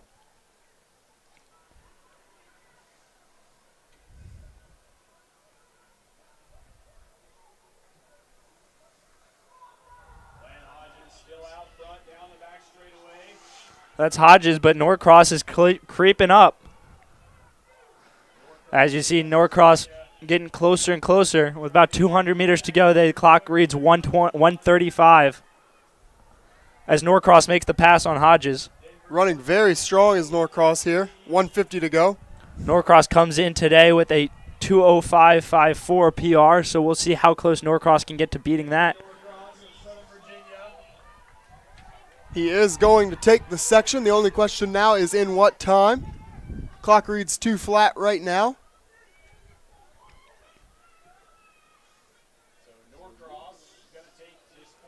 Make that. We're going to wait on the official here. As the rest of the field comes in. 2:07.14 for Norcross out of heat 4.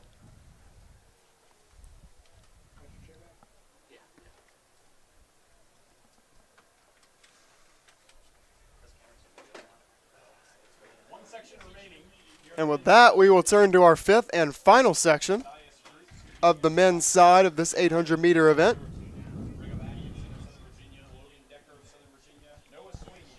Running unattached, Matthias Grutz comes in with the top seed time at 2:15 even.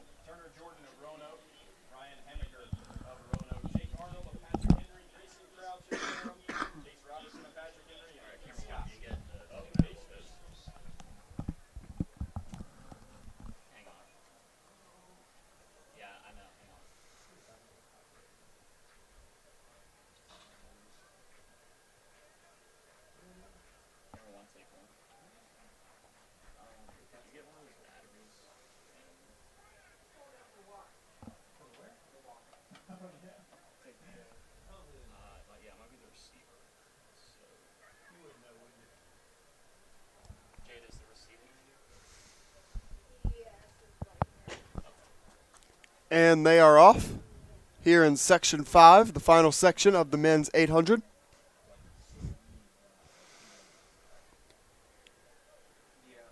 Looks like Shenandoah's Cannon Green out to the lead early here.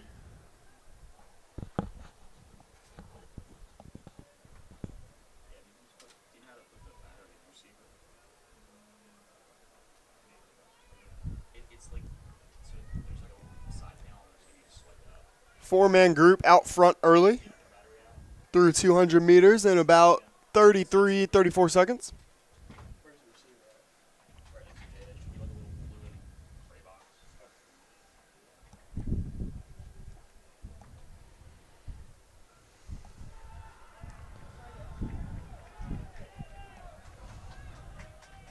That's Ferrum's Noah Swanee on the outside.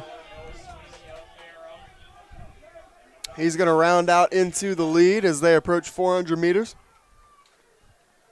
Coming through in 106.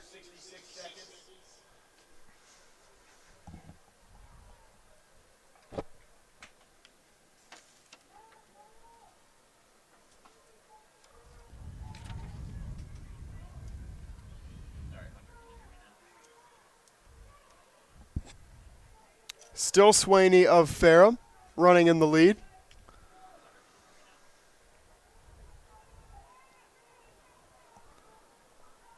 Swaney of Ferrum will hit 200 meters to go and around 139, 140.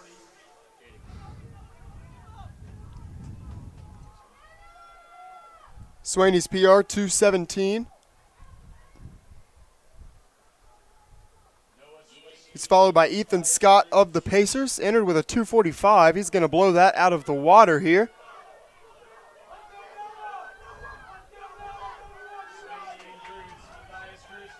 And there is Scott now making the pass down the stretch here, and that is going to be a 2:15 for Scott, who once again was entered at a 2:45. Swaney does take second. Excuse me, that was Grotz.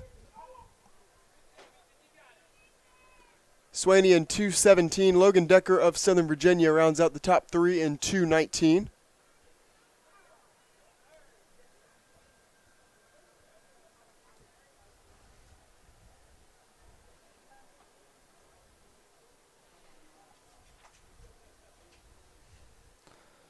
As we transition to the women's 800 meters, not 4x8, 800 meters.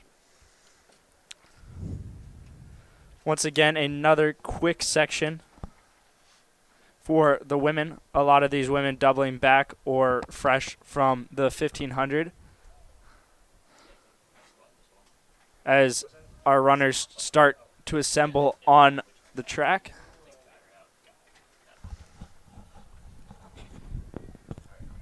This heat definitely dominated by Lynchburg, as well as a couple athletes from the Pacers that you mentioned just a few heats ago.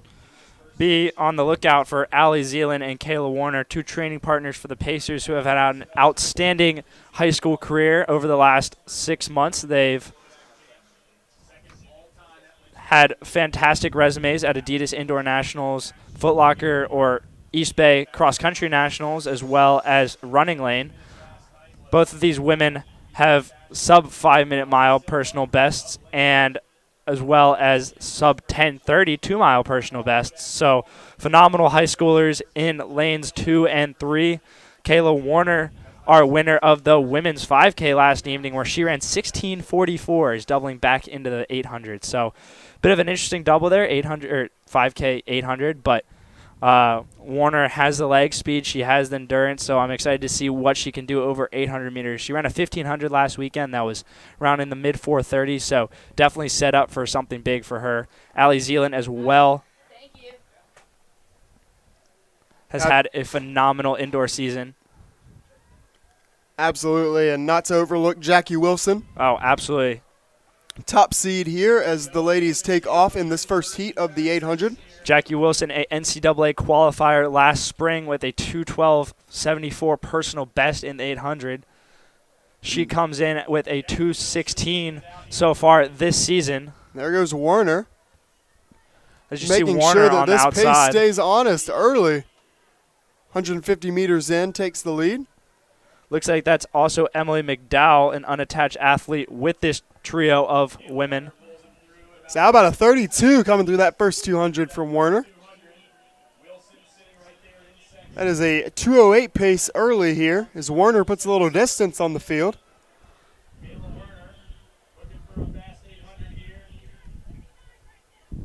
Looks like Kayla Warner might be doing pace-setting duties as she swings wide into lane 2. It's Wilson, Zealand, and McDonald, it appears here. And it looks like that is what she's doing, taking this trio of women through in around 66 seconds. Zealand now takes the lead. That PR for Wilson coming in, set at 2:12, 2:14 for Zealand. 2:18 for McDowell. As Alan Zealand starts to pour it on down this backstretch. Less than 300 meters to go for her. You see that stride open up as the gap opens up as well. 200 meters to go at 1:40.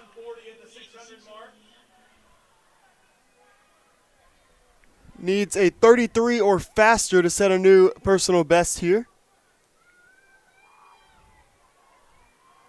200 meters left for these three women as Allie Zealand comes off the far corner. Clock is at 2 minutes right now. It's all Zealand down the home stretch.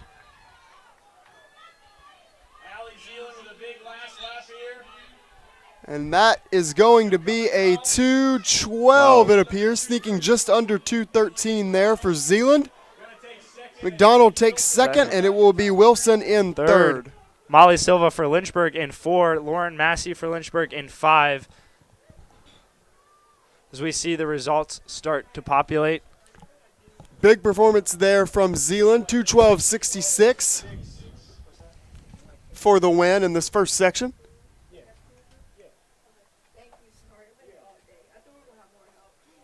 McDonald a 2:17, Wilson under 2:20 and 2:19 to round out that top three.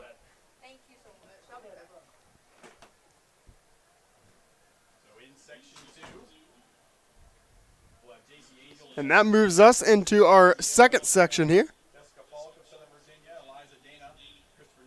JC Angel sets the top time coming in at 2:27 out of Southern Virginia. 7 athletes here entering this race under 2:30.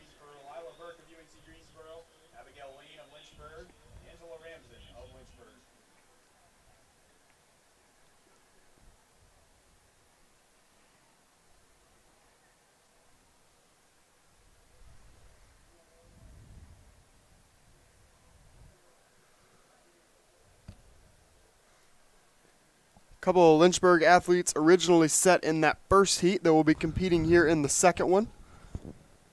Angela Ramston and Abigail Lane, both of them coming back into this second section.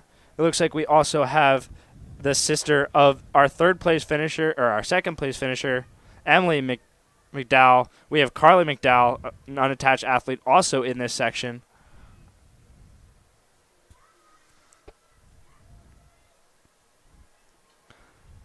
It looks like McDowell out to the front already, followed by Angela Ramston of Lynchburg. Abby Lane of Lynchburg in third.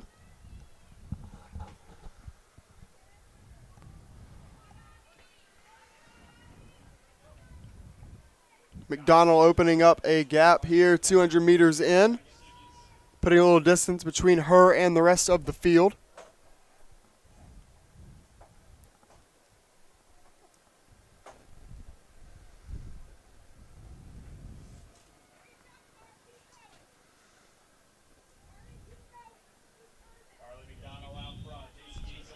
That's McDonald out front, our unattached athlete, followed closely by J.C. Angel of Southern Virginia.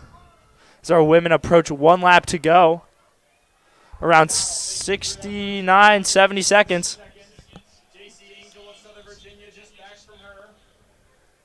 Angel now moves up to challenge McDonald. Now makes that pass here. as they near 500-meter mark. Angel of Southern Virginia now taking over the lead down the back straightaway. Carly McDonald staying right with her. Angel and McDonald, 1-2, followed closely by an athlete from UNC Greensboro. Anybody's race still here with 200 meters. 200 meters to go. JC Angel out front. Carly McDonald trying to restore. Closely contested, a 3-woman race here. Greensboro in the mix. And we will see who has the strongest kick down the final 100 meters here. Now we're 3 wide on the final straightaway. 3 wide down the final straight. McDonald and Henderson. That is Here comes Serena Henderson of UNCG. On the outside, it's an athlete from Christopher Newport. Comes Greensboro gonna take section 2. And Serena Henderson entered with a 2:30. Going to come through today in 2:26. Eliza Dana of Christopher Newport closes hard for third, finishing in a 2:28. Right at her seed time.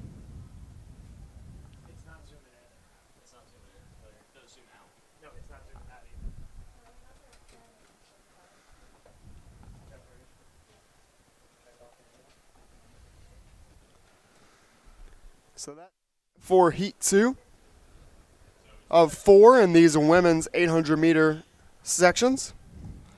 Taking us to section 3 now. Hallie Mast of Eastern Mennonite enters with the top time in this section, sitting at a 2:34. Lila Virtue of CSU. Jessica Cullens of UNC Greensboro. Jasmine Cullens of UNC Greensboro. Sarah Christie of Shenandoah. Marlene Redlick of Randolph. Kristen Werner beating unattached. Anna Hale of Shenandoah. And Grace Howell of Bridgewater.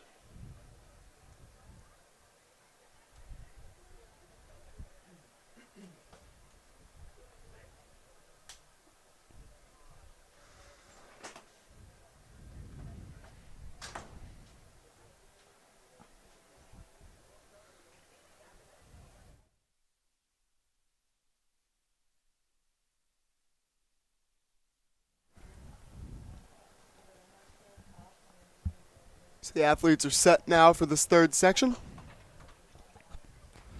And we are off in this third section of the women's 800.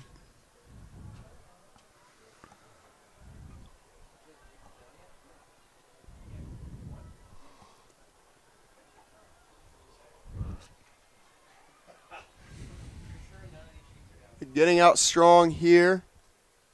Believe that is Hallie Mast.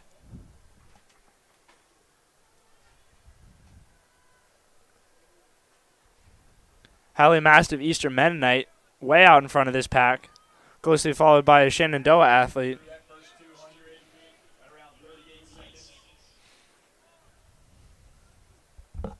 Running all alone out front here, now 250 meters in.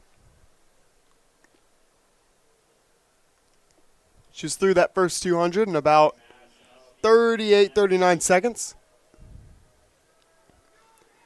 We'll see if she gets a little challenge from Emily Miller now.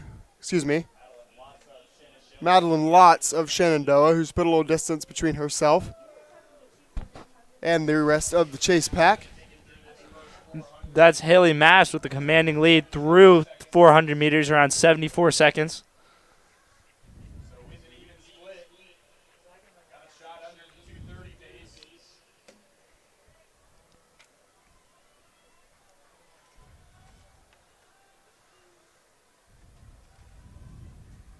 Haley Mast trying to work this back. It is still all Mast. Closely being followed by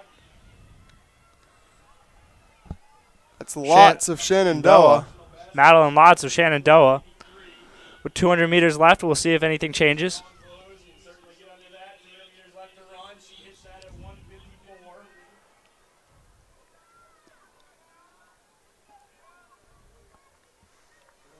But it looks like it is going to be Mast start to finish here. Wire to wire. Would take a big kick from Lotz to run her down. There's Haley Mast with less than 50 meters to go. Looks to obliterate her PR. And she's going to run a near even split here. Coming through that first 400 in 74.75 seconds. And finishing in 2:31. Make that 2:31.12 for a big win here out of Section 3. Just one section to follow this one.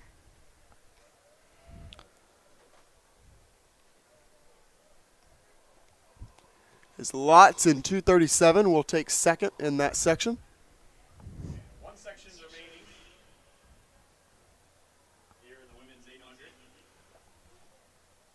We'll have Allison Shelley of EMU, Liz Morgan of Southern Virginia, Sierra Miller of Regent, Sarah Fuentes of Randolph, Looking at this fourth and final section. It's going to be Allison Shelley of Eastern Mennonite, Liz Morgan of Southern Virginia, Sierra Miller of Regent, Sarah Fuentes of Randolph, Megan Wimmer of Bridgewater, Kaylee Franklin of Eastern Mennonite, Ermelo Wergesa of Randolph, Kaylee Karstetter of Shenandoah, Harper Dillon of Hollins, Escarlin Vasquez of Ferrum, and Tierra Johnson of Randolph. 11 ladies in this fourth and final section. Allison Shelley of Eastern Mennonite stepping down in distance as well, primarily a 5K, 10K runner for Eastern Mennonite, but taking into an 800 today, so she's our top entrant in this event, in this heat.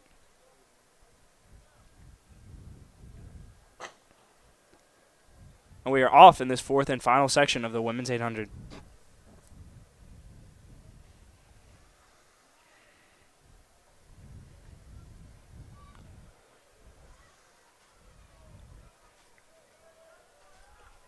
As you said, stepping down in distance is Shelley, but out to the lead here early.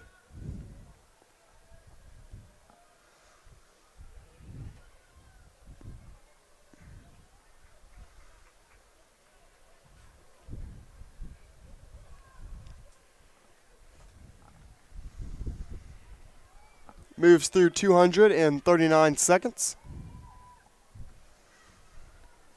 Closely followed by Liz Morgan of Southern Virginia.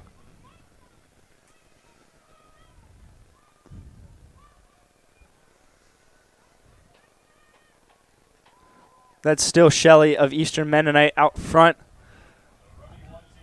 Morgan running just off of her. These So your ladies will first and hit second 800 seeds. meters to go.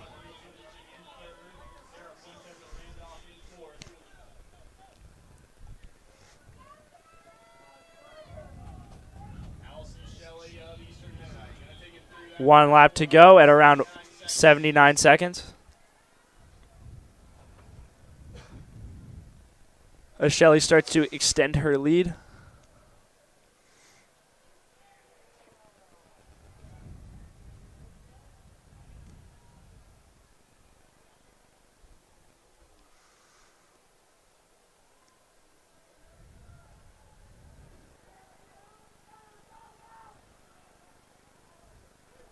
Shelley now running alone down the backstretch. She'll come in at 200 meters to go left in this fourth and final section of the 800.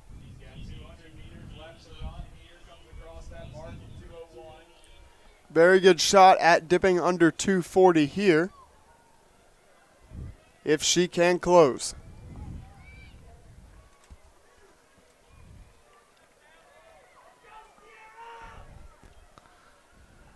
And that's Allison Shelley of Eastern Mennonite extending her lead over that second 400. She'll come into the final straight with less than 100 meters to go left in this race.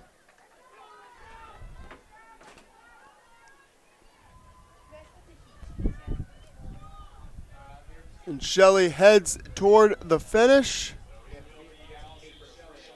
About It's split gonna be evenly. 242 there for Shelley to take our final section of the 800. 241.88 for Allison Shelley of Eastern Mennonite to take this fourth section. Sierra Miller takes second in 245. Sarah Fuentes of of Randolph rounds out the top three, 246. As these 800s start to wrap up, we will transition into the 400-meter hurdles.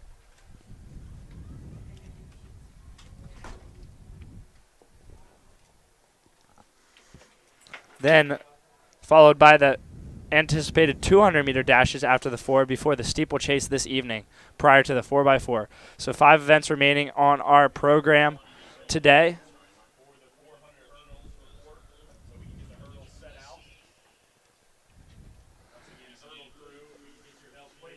As hurdle crew begins to set out the hurdles, we will rejoin you in a couple minutes.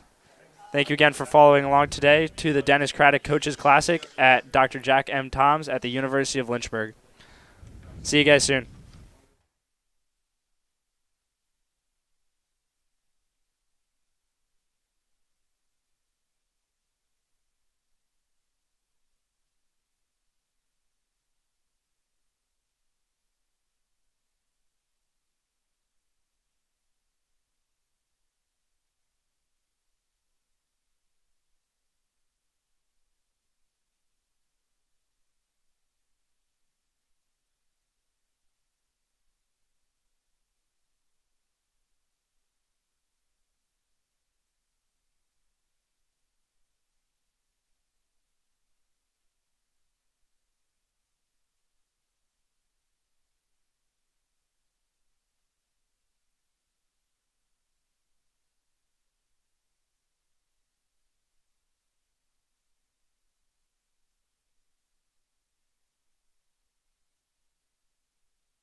Alrighty, back here for the men's 400-meter hurdles.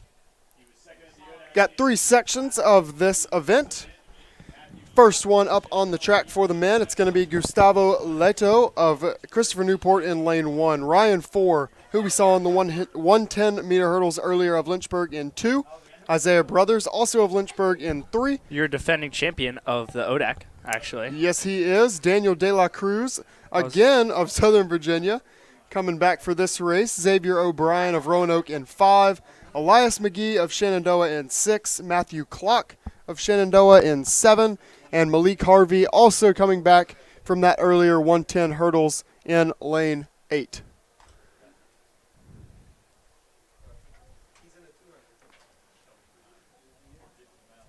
Every athlete in this section enters today under 60 seconds on the year.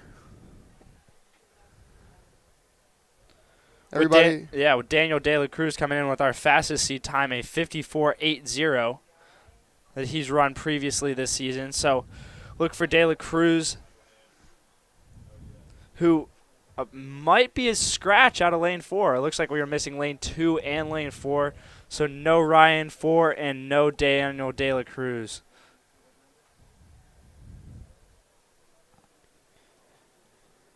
again, 4 did run that 110 hurdle earlier. Possibility he actually scratched the 110 earlier. It was Malik Harvey on the outside in 8 who won the 110 hurdles. So look for Harvey in 8. This will be his first or second 110 hurdles. Not sure where Ryan 4 is today for Lynchburg. Maybe dealing with some sickness or injury of some kind, so hope he gets better soon. We haven't seen him on the track yet today, but that is Xavier O'Brien out quickly in lane 5 for the Roanoke Maroons. Gliding over those hurdles. We'll see as they pass these first 200 meters who's in the lead. I don't know about you, Sam, but I cannot tell with the 400-meter hurdles where doesn't appear anyone is close to O'Brien here at the moment. He's clearly getting over these hurdles first. They are catching, though. Look at Isaiah Brothers out of lane 3 now. Elias McGee as well on the outside. That's McGee and Brothers closing in on McGee and Brothers. That's the last hurdle. Looks like McGee and Isaiah 55 Brothers. Unofficially. Make that 55-3 for McGee to take the win. 55-6 for Brothers. It's a PR of almost a half a second for Elias McGee, as well as Isaiah Brothers just off of his personal best from last season. The defending ODAC champion has a little bit of company from Elias McGee, so that should live up to expectations for that race coming here in a couple weeks. So we'll see how that one shakes out. All men in this heat under 60 seconds, with Malik Harvey finishing in 59. Believe that was a season best for Isaiah Brothers. Yeah, I do believe so it was. As he starts to round back into the form we saw at the ODAC Championships here last spring, which you mentioned, he got the win in. And that takes us to our second section of 3 here. Christian Nikolov of Regent in lane 1. Miles Instrom of Roanoke in lane 2. Looks like 3 and 4, as well as 6, 7, and 8 will all be empty. So just 4 guys in this heat. In 5, we'll have Hunter Bobbin from Roanoke and Isaiah Ramsdahl of Lynchburg in 6, rounding out the 4 men. Actually, correct me, I was wrong. It does look like Isaac Armstrong of Southern Virginia is out there in 8. So 5 gentlemen in this second section. More than we first thought. Didn't really see Armstrong out there, so sorry about that.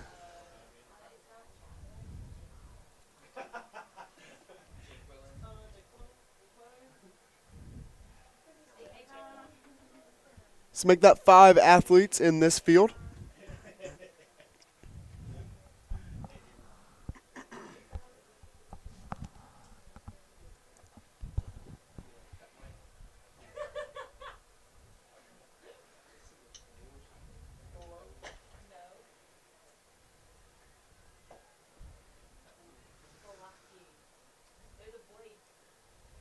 Even over that first hurdle.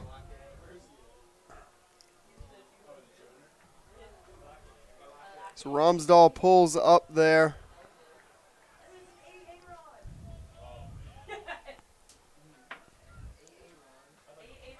Hope Bromsdahl's all right.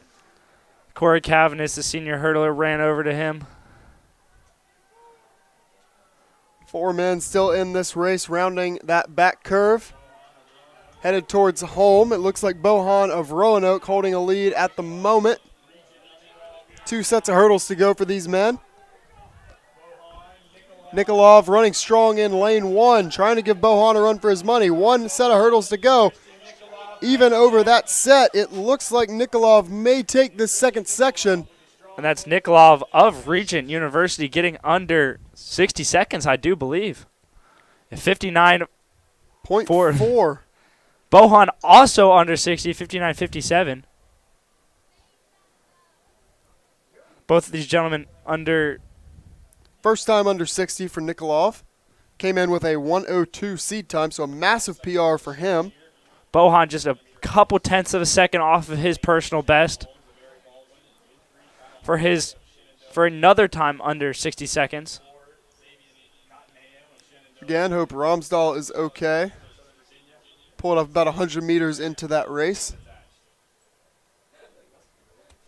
But with that, we will turn to our third and final section here. Only see 2 athletes on the field, on the track at the moment.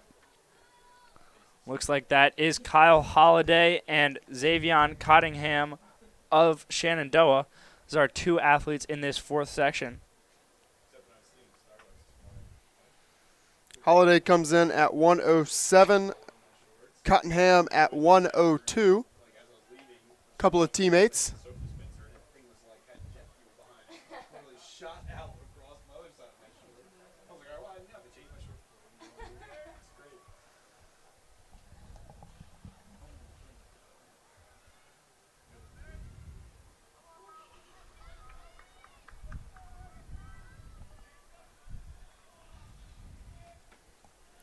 This is each of them around 200. Little dual meet of teammates. Does appear that's Holliday at a lane 3, holding the lead. Again, he came in with a 1:07 PR. Clock is at 55 here as he sprints for home. Going to be right at 60 seconds. Ooh. Can't quite get under, didn't look like. Dip right at 60 point for Kyle Holliday. 60.23, which is a 7-second PR for Holliday in the 400-meter hurdles.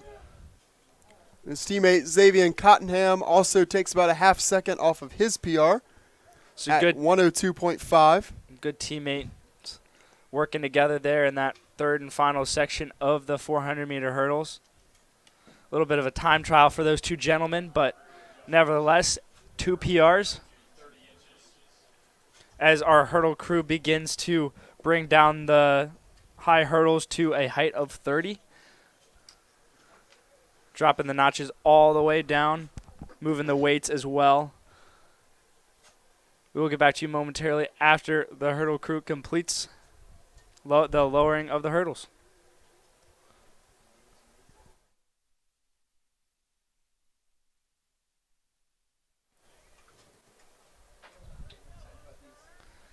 As we jump into the women's 400-meter hurdles, we'll give you a preview of this first heat. In this first heat, we have Casey Yenyo from Christopher Newport, Alyssa Roach of CNU, Allison Bops of Lynchburg, Lizzie Davis of Lynchburg, your high jump champion from earlier this morning, as well as a graduating senior, Lily Lippert of Roanoke, Betsy Monakern of Lynchburg, Brooke Sandy of Shenandoah, and Riley Hayward of Southern Virginia. So watch out for the middle of this field as Allison Bops, Lizzie Davis, and Lily Lippert are all separated by just 2 or 3 tenths of a second, all coming in with 65-second personal best in this event. Allison Bops and Lizzie Davis also make up a lot of our 4x4 events for the University of Lynchburg. So both of these women coming in with fast 400 PRs, let alone 400-meter hurdles. So we'll see what this duo of Lynchburg women can do. All of these women seeded with seed times under 72 seconds. And we saw Roach with a very good 100-meter hurdle race out of lane 2 earlier today. So don't count her out of the mix. She'll be just to the outside, or excuse me, just to the inside of Lynchburg's Bopes.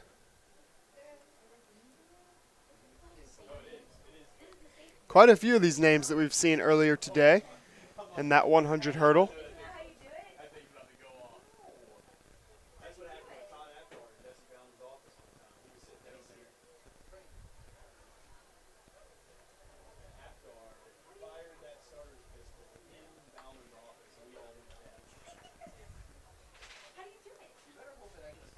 Here we go. Getting set up for the women's 400-meter hurdles.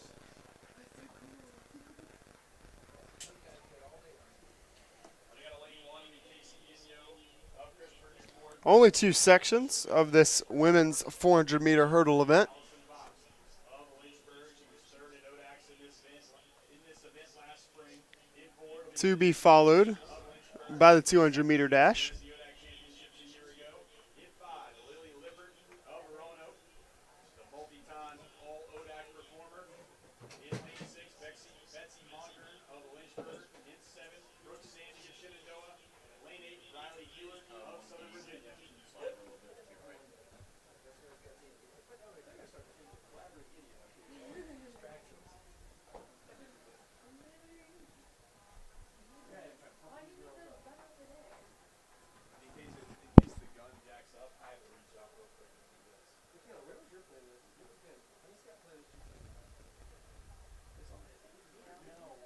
Women getting set in their blocks here.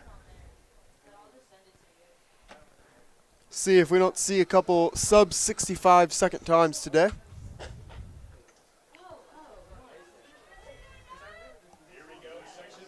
Bops and Davis out strong in lanes 3 and 4. Davis already making up the stagger, but Lily Davis and Lippert on her Bopes. outside also as well. Keep an eye on Davis and Bopes at the moment as they approach the 200-meter mark, hitting these hurdles right about the same time. Almost in sync. Lily Lippert of Roanoke not far behind. These women will come with 150 meters left in this race.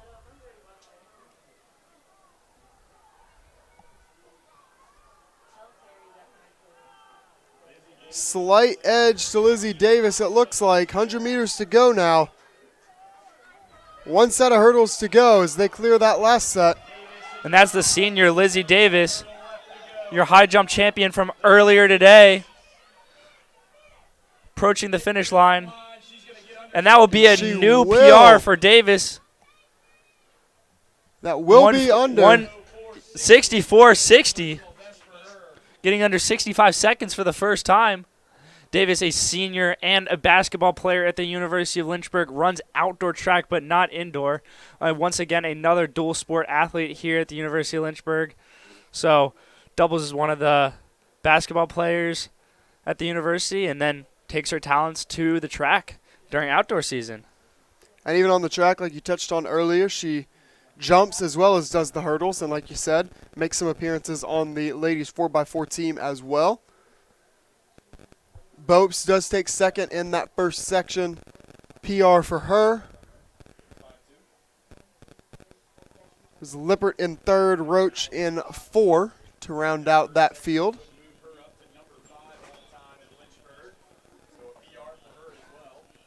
As our PA announcer Daniel Cartwright just said, that will move Lizzie Davis up to number 4 in school history for the 400-meter hurdles with her 64-second performance here today. So the basketball player and track athlete Lizzie Davis leaving her mark on the Lynchburg record books as she makes her way through her senior year.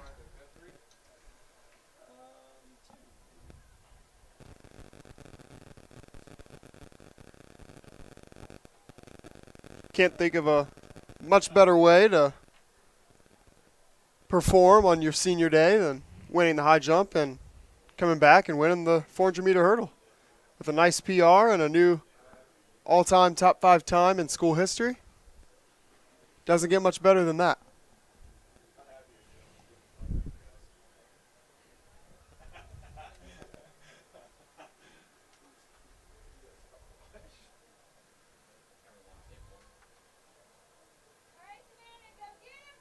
as we take a look at some of the field events that have concluded today, Julian Douglas won the men's long jump with a jump of 6.84 meters, followed by Eli Rochelle from Eastern Mennonite with 6.80 meters and CJ Williams with 6.77 meters.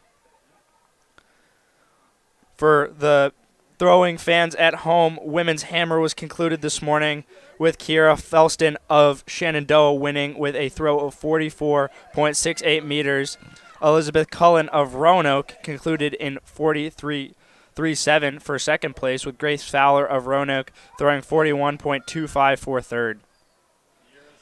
In the men's throws in the shot put, Wyatt Shoemaker of Shenandoah had a throw of 14.80 meters to win, followed by teammate John Kendig with a throw of 14.29 meters, and an unattached athlete from Liberty, Desmond Coleman, finished in third with 13.66 meters.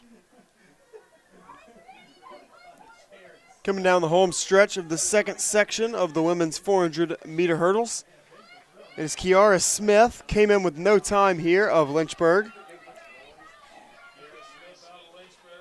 This is Kiara's first time running the 400-meter hurdles.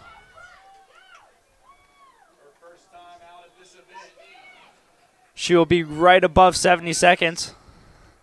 Make that about 72 for her 400-meter hurdle debut.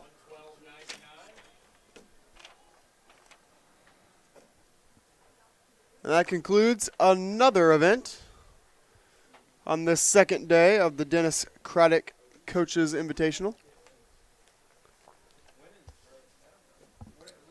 So we turn our attention now to the much-awaited men's 200-meter dash. Again, the 200s to be followed by the steeplechase, men's and women's. It's always going to be a fun event to watch. And then we get the 4x4, so some exciting races.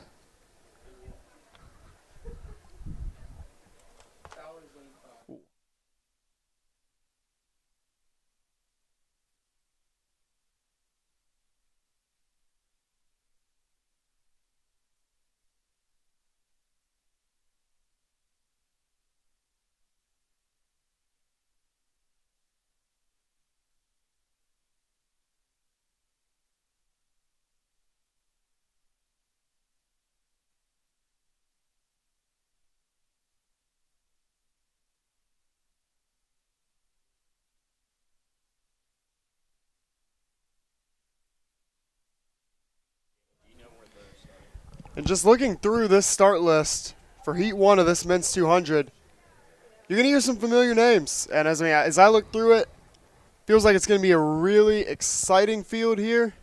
Hard to predict a winner, so we're just going to have to wait and see. But we're going to see Daniel Fox, Christopher Newport. He's going to come back after the 100-meter dash. Alex Shadku will be in this heat. He'll run in lane 3. Be our first time seeing him today. Elijah Johnson, who took that best time out of the prelim in the 100-meter dash, dipping under 10.5, running 10.48. He'll be the top seed coming into today, time of 21.45. Brady Fowler of Roanoke will be back with his teammate Samuel Crawford, who we saw in the 400. Then we'll have Keegan Avalos, Andre Jackson, and Jaden Clark to round out our field. 4 athletes here, already been under 22 seconds. Daniel Fox comes in just above that mark at 22:01 as they begin to set out the blocks on our back curve of Jack M. Tom's track. Very excited to see what Shadku can run here today. Touched on it earlier, that 10.59 that he ran in the 100 earlier this season, and obviously his 21.8 run on the very track we are on right now. Nothing to sneeze at either.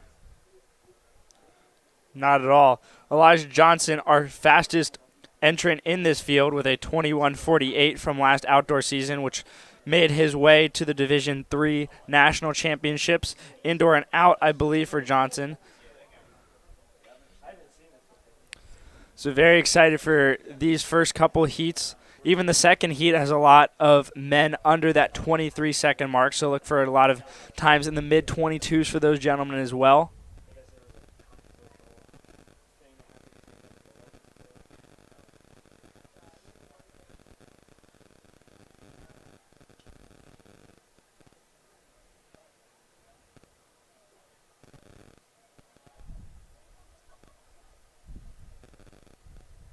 Don't imagine that we will have any no-shows in this first section, but you never know.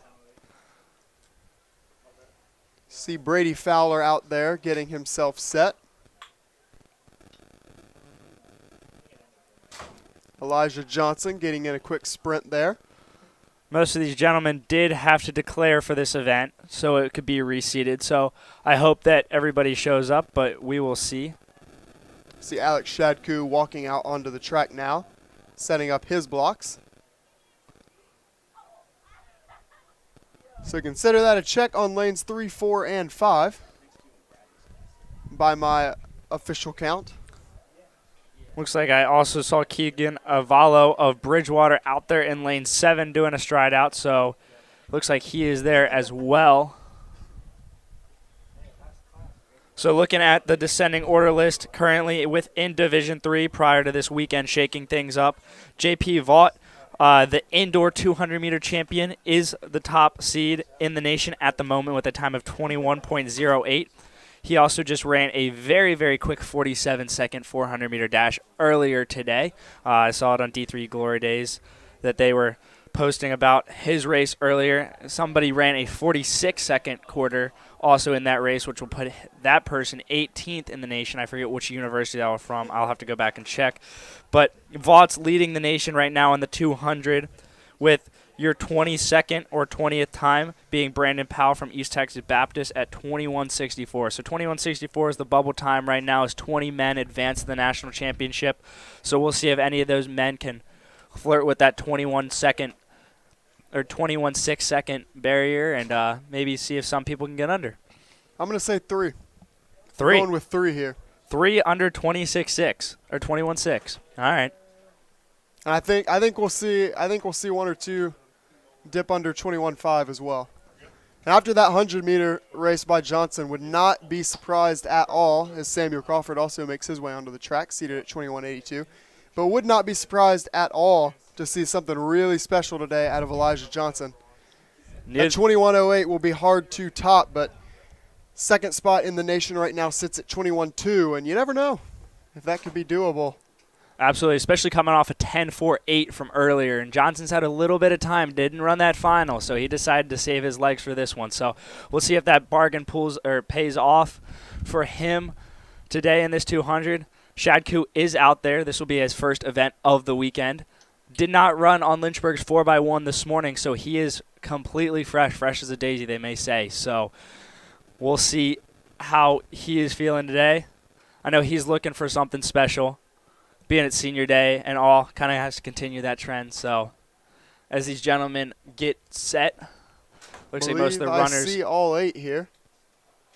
Hey, full track. Can't complain about that. Absolutely not. 5 sections here today in this men's 200-meter dash.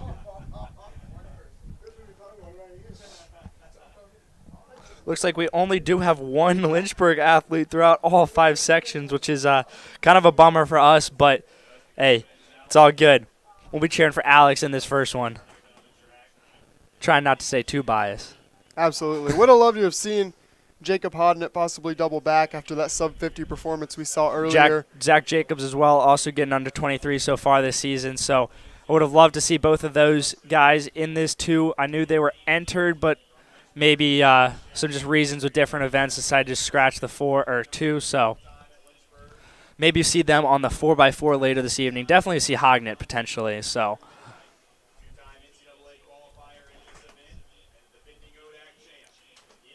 Yeah, not sure what that men's 4x4 will end up looking like. Believe Laneza and Davidson were both possibilities for it. Absolutely, especially with 149 from Tor. He's capable of a lot, especially in that quarter. So going out in 52 and coming back in that time, that's impressive. So, I mean, what are you thinking, 48, 47, or Absolutely. 49 from him? Definitely think that's within his wheelhouse. So would love to see a pretty stellar 4x4 team from Lynchburg boys today. They went 321 at Colonial Relay, so flirting with that 320 barrier would be huge today. Love to see them go about 318, 319. I know it's in the cards. Now I just got to make it a reality. Absolutely. Davidson had the fastest split on that 4x400 relay 2 weeks ago at the Colonial Relays up in Williamsburg. Clocked a 49 there, but again, like you said, we saw him come through a comfortable 52 in that 800-meter performance, so you do have to feel like there's maybe a 47 or a 48 in the cards there. Yeah, I think there's a lot of untapped potential there. I mean, he's just a sophomore, so the man's just getting started. Very young career for him, and that was probably one of the best races I've seen so far today, along with these 100s. But I have a feeling this 200-meter heat's hopefully going to live up to those expectations. Absolutely.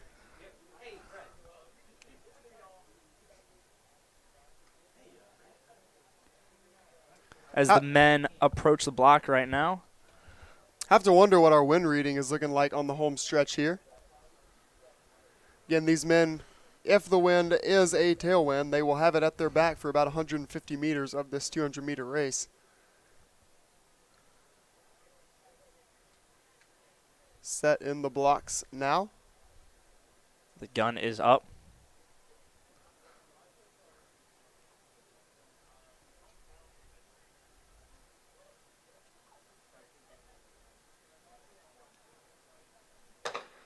And We have a clean start in this men's 200. And that is Elijah Johnson out like a cannon. Flying around that curve. Let's see if Shadku has anything on the inside. That's it is Samuel all Elijah Johnson right now. Samuel Crawford running strong. But that is Elijah Johnson absolutely flying. Woo! 21:18 is the unofficial. We will wait on the 21:09. 1/100th off the nation lead is Elijah Johnson. Samuel Crawford with a 21.50. Brady Fowler 21.6. Both of those PRs. That will put Samuel Crawford at 14th and Elijah Johnson of Eastern Mennonite second in the nation behind defending NCAA champion J.P. Vaught. Clark, Shadku, Jackson all improving on their PRs, all under 22 seconds.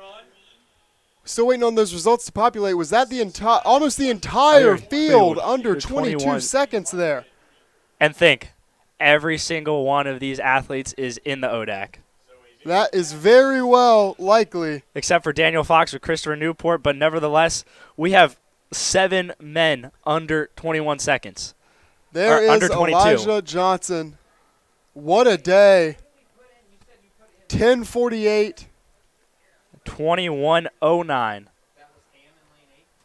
We said this was his event. 200 appeared to be his primary. Just about dethroning J.P. Vaught, the defending national champion in the event in the indoor season. Just 1/100th off that time. What a race from Johnson. What a day from Johnson.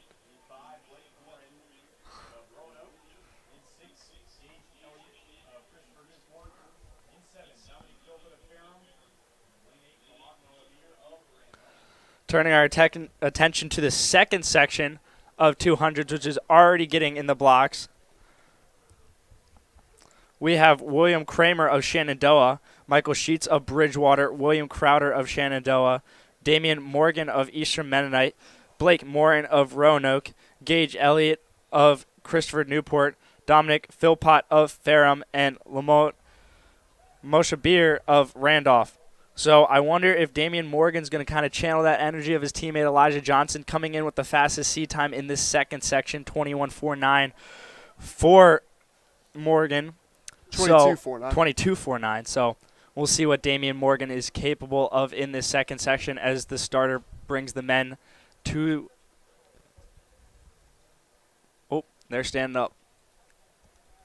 Something going wrong down there on the line. I guess he didn't like something, didn't like what he saw, so one of the starters pulled him up. But again, as you touched on, that last section very likely will repeat in the ODAC final. Again, just 2 weeks down the road. Right back here on this very track.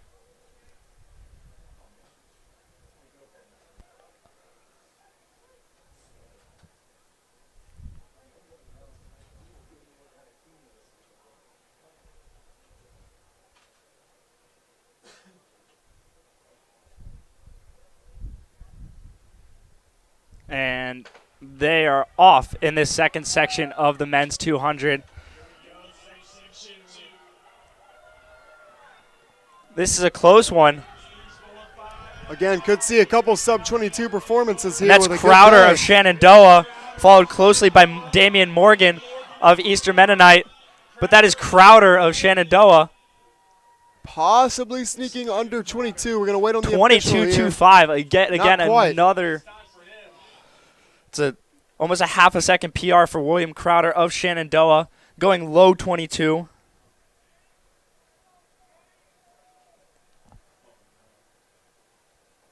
So quite a few solid PRs there out of that second section. Again, like you said, most notably from Crowder.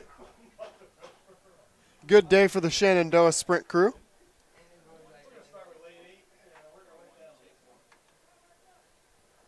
Including Miles Moore's performance earlier in the 100.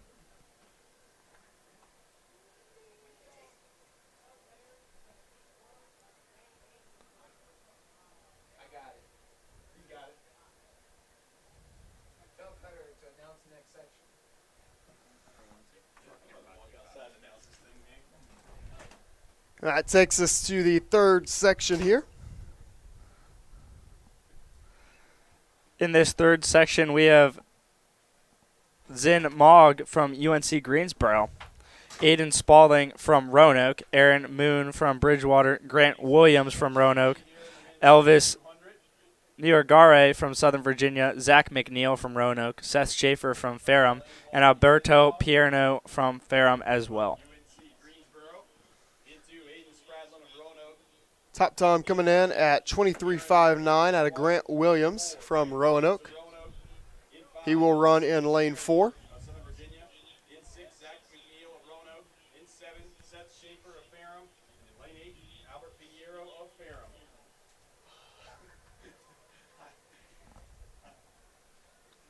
Again, 5 sections of this men's 200-meter dash.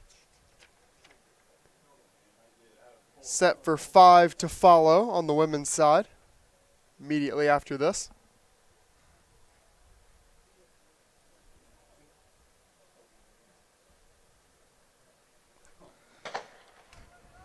Sam, that women's fast heat's going to be another fast one, but looks like that's Southern Virginia's Elvis Minare. Close race, though. There's Williams of Roanoke with a late charge, and it's going to be Williams of Roanoke. 22.84 is the unofficial on the clock, so it looks 22.86. So a big sub-23 second performance there from Williams. Williams coming in with the top seed time. coming in with the 23.59. So that looks to be Williams' first time under 23. So they're having a fun trip down that final straightaway today. As we look down at Lynchburg's very own Grant Williams, of no relation, celebrating his namesake's performance with a fist bump. Not every day you see somebody with the exact same name. Absolutely Spelled to a T, too. Absolutely. Great run there from Williams, dipping under that 23-second barrier by a pretty easy margin. Absolutely. 3 heats of sub-23 performances today. So pretty impressive stuff as we transition to the fourth of 5 sections.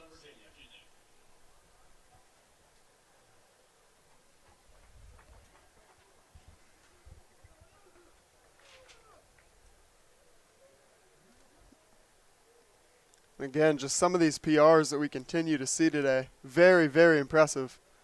Especially in some of these sprint events. I mean, half a second, full seconds getting taken off of previous bests. Not easy to do.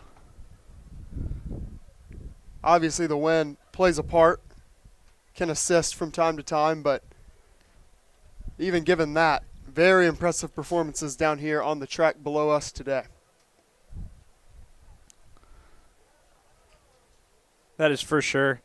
And the women's long jump has concluded for all of our field events fans at home. Abigail Kanishida from Southern Virginia won with a jump of 5.1 meters. Megan Chafin of Randolph, sorry about that, is in second. Finished second with 5.26 meters, and Kiera Smith, the freshman from Lynchburg, finished in third with 5.17 meters to round out the top three in ladies long jump.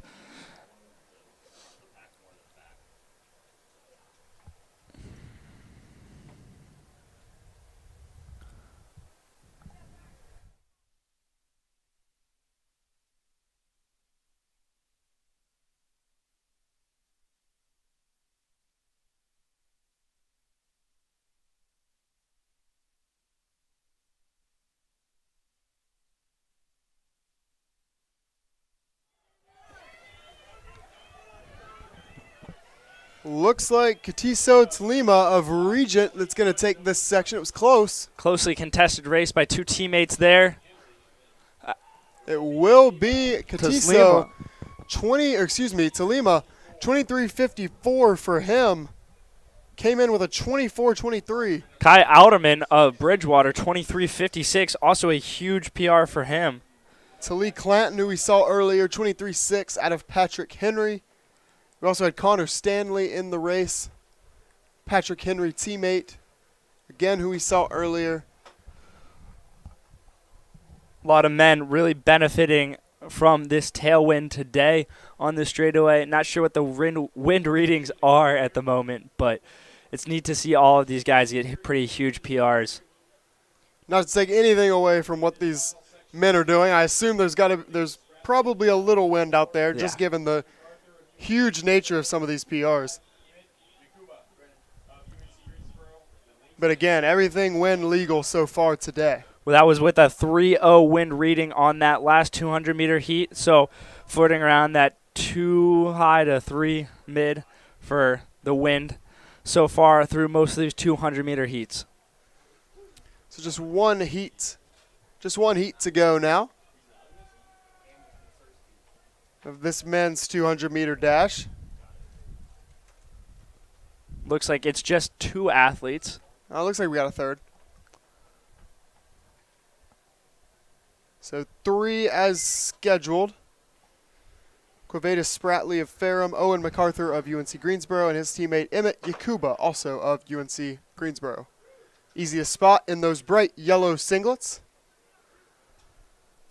The athletes from UNCG make their way, along with an athlete from Ferrum. That is Spratley from Ferrum. Even race here. MacArthur at the moment. Teammate Yakuba just behind him. Looks like 24 high, 25 low as we wait on the official. Make it 25 on the nose. 25 flat for Owen MacArthur to take that win. And that concludes yet another event for today, the men's 200, and turns us to the women's. And you mentioned earlier, this one's going to be another barn burner, I believe. We have women coming in with a 24.25 personal best in Amanda Crawford. Adalia Coleman, your indoor 60-meter champ with a time of 7.61 in the 60. She's coming into the 2 has not run yet since the 100-meter or since the 4x1 today. 5 sections in this as well. And setting up for another fast first section. also have Casey Hooker, Coming off of the 400 earlier. also Veronica dipping Barnes under as 25 well. on that seed time. Haley Gamble as well. So a lot of women doubling back within this first section of the 200-meter dash. Veronica Barnes will be in lane 1 out of Lynchburg. Very impressive 400 from her earlier, dipping under 59 seconds. Absolutely. So for a lot of these women, if we can see times under 25 seconds, that will put them in the top 20 nationally. as the 20th time at the moment is 25.06. But for women, actually 22 women qualify for the D3 championships, 20 men, 22 women. So that's going to be 25.09 as the mark to beat for these women. I have to say, I do not see Barnes on the track, which could be for a number of reasons. She did run that 400 meter earlier. Could also be that possibly going for a fast time in the 4x4 later today. But it does look like we will have Casey Hooker, Eleanor Hickley, Amanda Crawford. I do not know if I see Adalia Coleman out there at the moment. I believe I saw her doing a stride. But it does look like we have Haley Gamble from Roanoke on the outside, along with Kendra Orgamina from Eastern Mennonite in 8. And Coleman is in the field. And that is Amanda Crawford, unattached athlete. Flying around the curve. Commanding lead with about 50 meters to go. Adelia Coleman is running in second. Hooker in third. But that is how Crawford. About sub 24 from Crawford. 23.87. Adelia Coleman 24.58. Crawford came in with a 24.25, running unattached today, 23.87. I wonder if that's a facility record, Sam. Taken about 4/10 off. That's up there on the Dr. Jack M. Toms.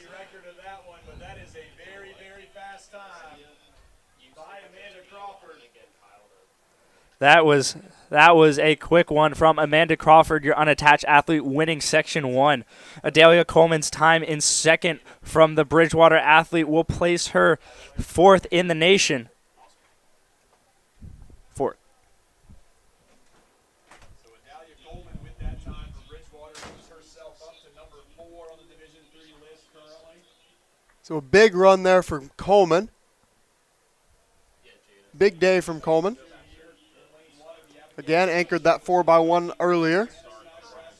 And now a big 200 to add.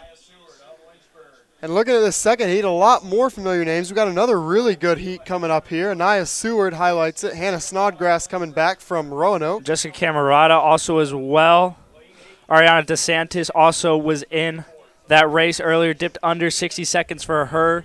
So again, a lot of women doubling back as well, as we have Abigail Sharon from Southern Virginia in 1, Hannah Snodgrass from Roanoke in 2, Anaya Stewart from Lynchburg in 3, Cassidy Oliver of Bridgewater in 4, Michaela Hefferson of Roanoke in 5, Jessica Camerata of Lynchburg in 6, Janelle Anderson of Shenandoah in 7, and Ariana DeSantis of Christopher Newport in 8. All of these women coming in with seed times under 27 seconds. So look for maybe another 25, some 26s, but definitely a speedy day out on the track. So we'll see what these women throw down as they're in the blocks and ready to get started. Oliver, the top seed time at 26.1. No doubt looking to dip under 26 seconds here today as they are off. We have a clean start in this heat as Anaya Stewart makes up the staggers quickly. My goodness. Stewart is flying. Seward entered with a 26.2, but she is flying away from this field. Anaya Stewart. 20 seconds on the clock. And that's Michaela Hefferson, Jessica Camerata on the outside. Also might get under 26. 25.06 from Anaya Seward. Woo! Huge run, over a 1 second PR from that listed seed time. And Jess Camerata, her teammate, also dipping under 26 seconds. Same with Michaela Hefferson as well. Big second heat there from the Lynchburg ladies. Couple of sub 26 performances. That time will now place Anaya Stewart with Adelia Coleman's time in there about 21st, 22nd in the nation. So right on that bubble. And there's still a lot of season left for Anaya Stewart, whether that's the 110 hurdles, triple jump, or the 200. And how about Camerata?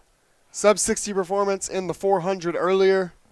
has a sub 26 now in the 200. Big day for her. And yeah, like you said, Seward, I mean, you think triple jump, 100 meter hurdles. Maybe you add the 200. Maybe we triple at nationals. Anchor in the 4x1 as well. Anchor in the 4x1. I mean, this is what a day. Just announced over our PA here. That is a new Lynchburg school record from Anaya Seward.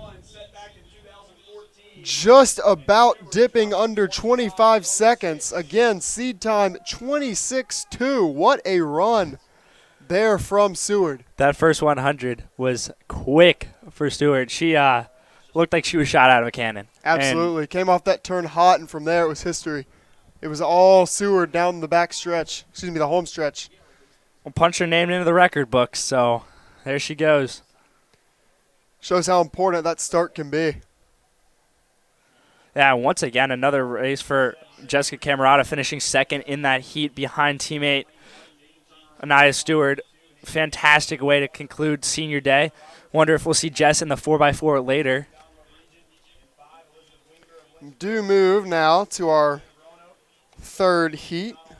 It's going to be Jaden Turner of Randolph, Haley Hamlin of Bridgewater, China Roberts of Eastern Mennonite, Kirsten McDonald of Regent, Elizabeth Winger of Lynchburg, Savannah Geen of Roanoke, Emily McDonald running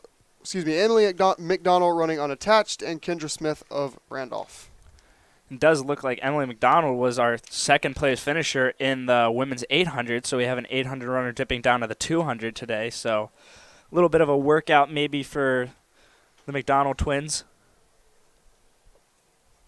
as both sisters look to be entered as unattached. As we look ahead to those aforementioned 4x4s, as the runners are asked to stand up, they're going to reset here. On the women's side, listed as, looks like it will be Betsy Munkern, Haley Kozlowski, Abigail Lane, and Angela Ramsden. So that will conclude the day, as you said, for Anaya Seward. It will conclude the day for Jess Camerata, so Veronica Barnes as well. But a great day for each of them.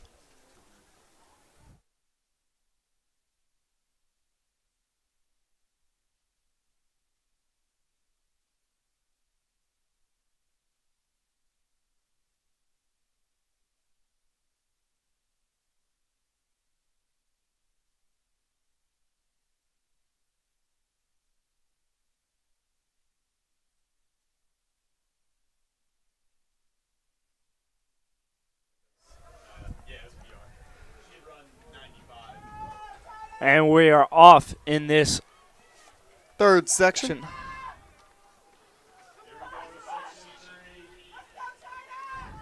Couple empty lanes here. China Roberts of Eastern Mennonite holds the lead right now. Watch out for Savannah Geen of Roanoke. It actually looks like it may have been Kendra Smith on the outside there, and it will be in 27:56.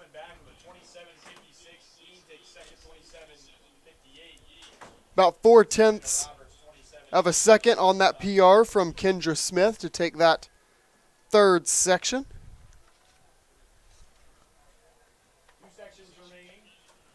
Two sections left in this women's 200 before we transition to the steeplechases prior to the 4x4. So just two events left. We're going to switch gears a little bit from short sprints to long distance hurdling, and then we'll jump back into the final relay for the evening. It does look like triple jump is underway down at both pits for the women, it looks like, as they're congregating down there with the meet officials getting ready to receive word. Pole vault is still going on as women pole vault looks like it is warming up. So still a busy day here on Jack M. Thomas track. A lot of action still happening at the Dennis Craddock Coaches Coaches Classic. Previewing those last couple races you just highlighted. Looking at that men's steeplechase. Couple guys coming in seated under 920 in Drew Thibault and John Vogel. Vogel running for Christopher Newport. Also have Cooper Niebel of Roanoke, the defending ODAC champ in the steeplechase. William Fowler from Lynchburg, competing on his senior day. Drew Thibault had a fantastic race last evening in the 5K, finishing in 14:49 for him, an unattached athlete running locally here in Lynchburg. Excited to see if he decides to steeple or not today. Would definitely love to see him steeple again. He ran 9:16 earlier this season. And again, looking at that women's steeplechase, Bailey Red will come in with the top time right at 11 flat. You also have Michaela Cholak, graduate assistant coach here at the University of Lynchburg, running unattached, and Kelsey Lagunas making her steeplechase debut, also of Lynchburg. So we will look to see what she can do in her first ever steeple. And in that men's 4x4, Lynchburg gonna run a fast group. It's gonna be Hodnett, Shadku, Davidson, and Laneza as we kick off this fourth section of the women's 200.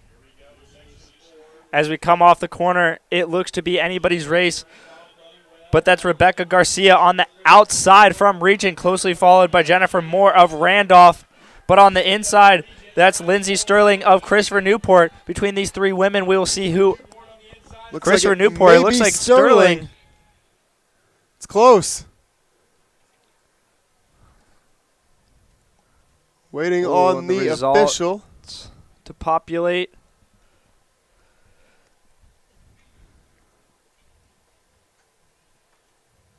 .27.73 for Rebecca Garcia on the outside from lane 7.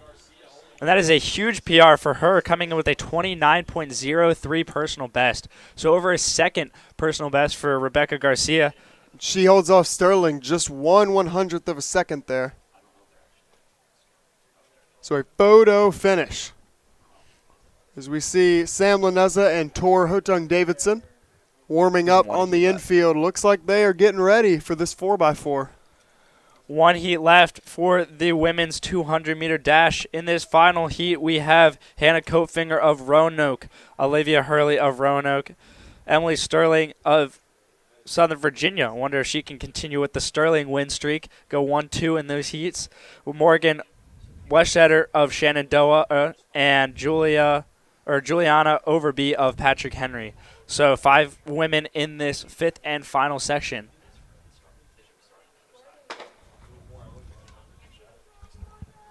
And we are off in this fifth and final section.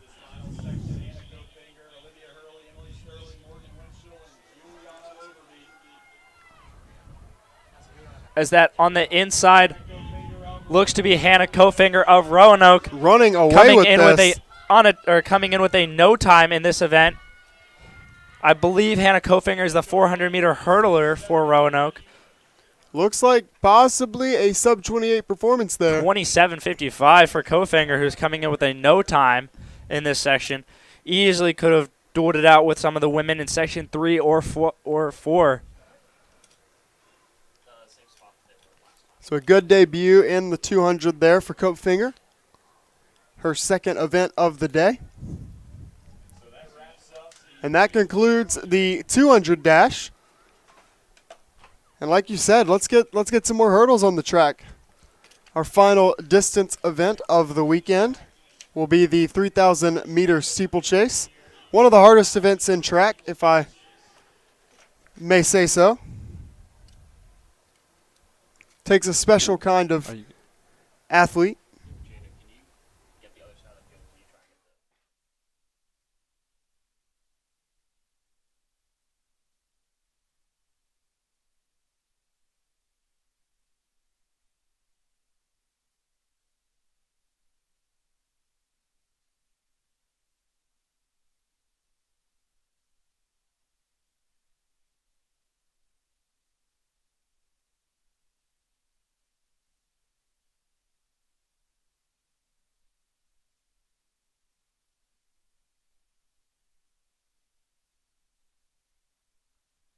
As we take a look to the women's triple jump, which is underway. Looks like we have a Lynchburg athlete, I believe that is Malia Going to blank on her last name, but it looks like she is getting ready to go down the runway as she makes her way down the runway in this first flight of the women's triple. We have a white flag, and that will be measured. Trying to get all the track and field action here at the University of Lynchburg shown. The women's triple, she's celebrating after a good jump. Love to see it. Back on the far side of the track, the men are getting ready for the 3,000-meter steeplechase. So for people back at home that kind of don't really know what the steeple is, it's a 3,000-meter race which involves 7 water jumps over a water pit that you'll see at the far left side of the track from us. They'll have around 35 barriers throughout the track that they will have to jump over their 7.5 laps around this track. It's a event that is run primarily at the collegiate level, not in high school. So most of these runners never touched a steeple until they came to college, whether that was at the Division I, D3, or D2 level. It's a fun event to watch and is special only to outdoor track. A lot of steeple pits are different between many institutions, but ours is located at our far end of the track and about 200 meters away from the finish line. So the gentleman will start right at the base of the new residence hall, Westover Hall, and run around the track for 7.5 laps. So just 200 meters short of 2 miles, but we'll do our best to bring you updates on how it's going. And it does look like we have Cooper Niebel, the defending champion in the ODAC conference, running his return to steeple this outdoor season, as well as a couple other individuals. Most notably, Josh Vogel of Christopher Newport, our top entrant at 9:19, as well as senior William Fowler of Lynchburg, who scored at the ODAC level in the steeplechase last year. He's a senior and only has steeplechase 1 year. It's one event I would love to try, but feel like I definitely get hurt. So takes a special kind of athlete to not just to do it, but definitely to do it successfully. There's a large amount of athleticism involved in jumping over these barriers, especially the water jump. The water jump's always a fun one to watch, especially at the professional level. You often see a lot of the men just absolutely clearing it on the final laps and just really sending it. Some people trying to run sub-60 last laps over these barriers in the really tactical professional realm, whether that's at like an NCAA championship or a Diamond League race. Steeplechase is always one that has captivated my attention, so hope you guys have some fun watching this today. As these men are off in this steeplechase heat, we only have one heat. We have 24 men entered, ranging from 9:16 as our top entrant to 11:55. And we do have a few no times as well, so this will be a few gentlemen's first time running the steeplechase. So this first 200 meters, they will not have any barriers, but as soon as they pass the finish line, they will jump over one. And again, to touch on Cooper Niebel of Roanoke, making, like you said, his steeplechase debut on the season. Also raced the 5K last night. I believe this weekend is his overall debut to the 2022 season.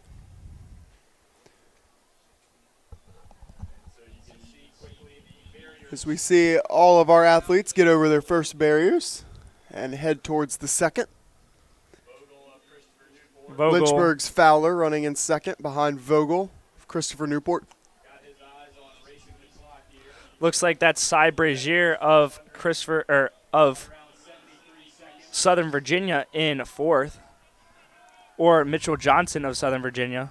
Can't read hip numbers that far away. So as the men approach the first water jump, you can kind of see a crowd assembling at that water jump.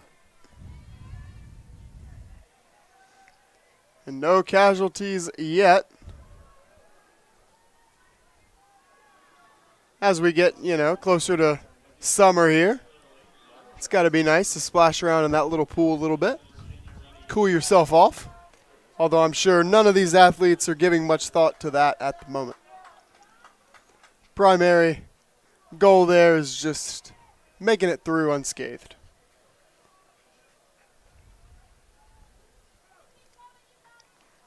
It's Vogel opening up a big lead here early on in this race.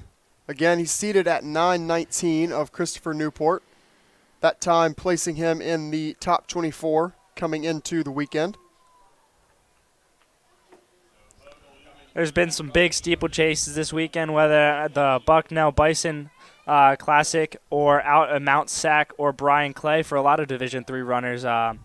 Most notably, Colin Fitzpatrick ran 8:53 from Pomona Pitzer to put him 13th on the national or on the all-time list for Division III on Thursday night. So a lot of men are starting to run the steeplechase this outdoor season.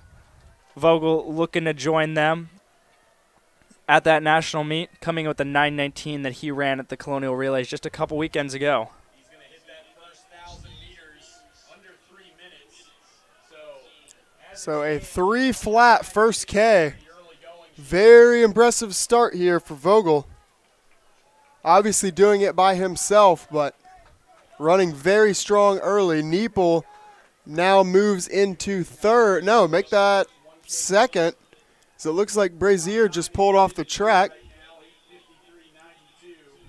making Vogel's lead on the field even larger.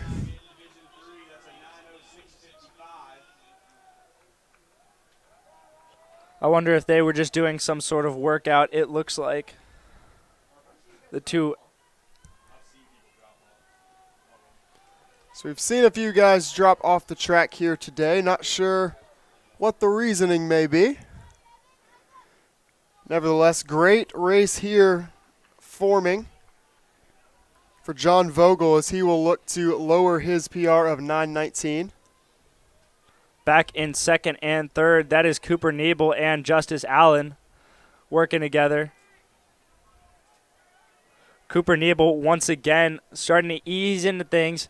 Took it easy those first couple laps, but really starting to just work his way back up to John Vogel. Justice Allen right on his shoulder. If you had a chance to watch his last water jump, Sam, it was Nebel knows how to get over them. So absolutely, this is absolutely his event. As we touched on earlier, the ODAC champion a year ago. Trying to get a time in before the ODAC championship gives him a couple more weeks of hard training before having to race that thing all out. And how about Justice Allen hanging right on his shoulder, running in third right now? Vogel came through the mile in around 4:50. As you see Vogel's next water jump. Could see something pretty special here for Vogel. Again, tough to do something like this all by yourself, but makes it all the more impressive if you can do it.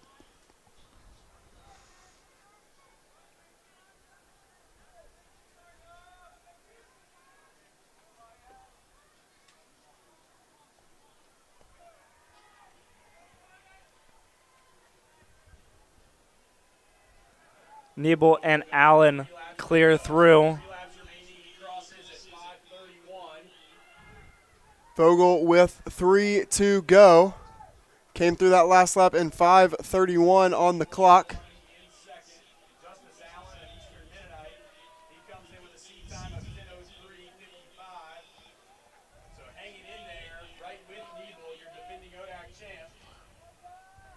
Trying to pull himself down to a PR.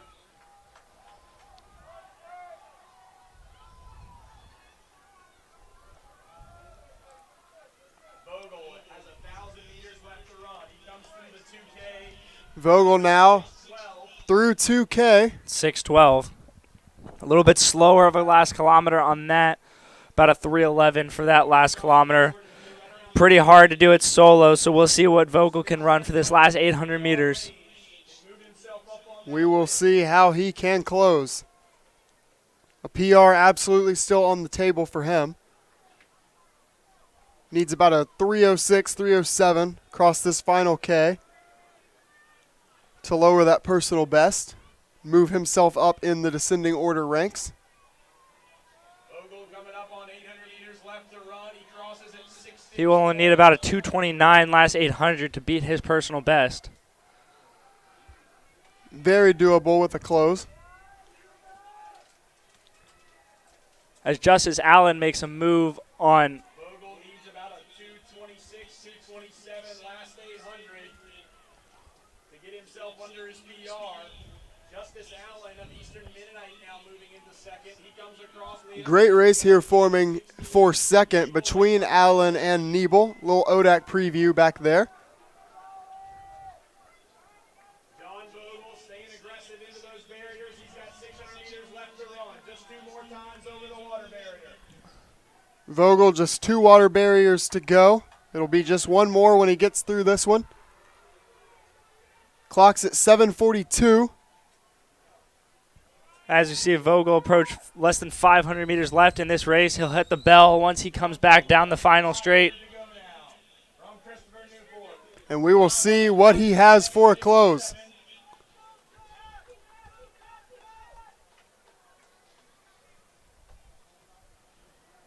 Vogel to run near his PR is going to need about a 70-second last quarter. Just 5 barriers to go. Is right at 8:09, 8:10 with a lap to go. So we see him pick it up just a bit here.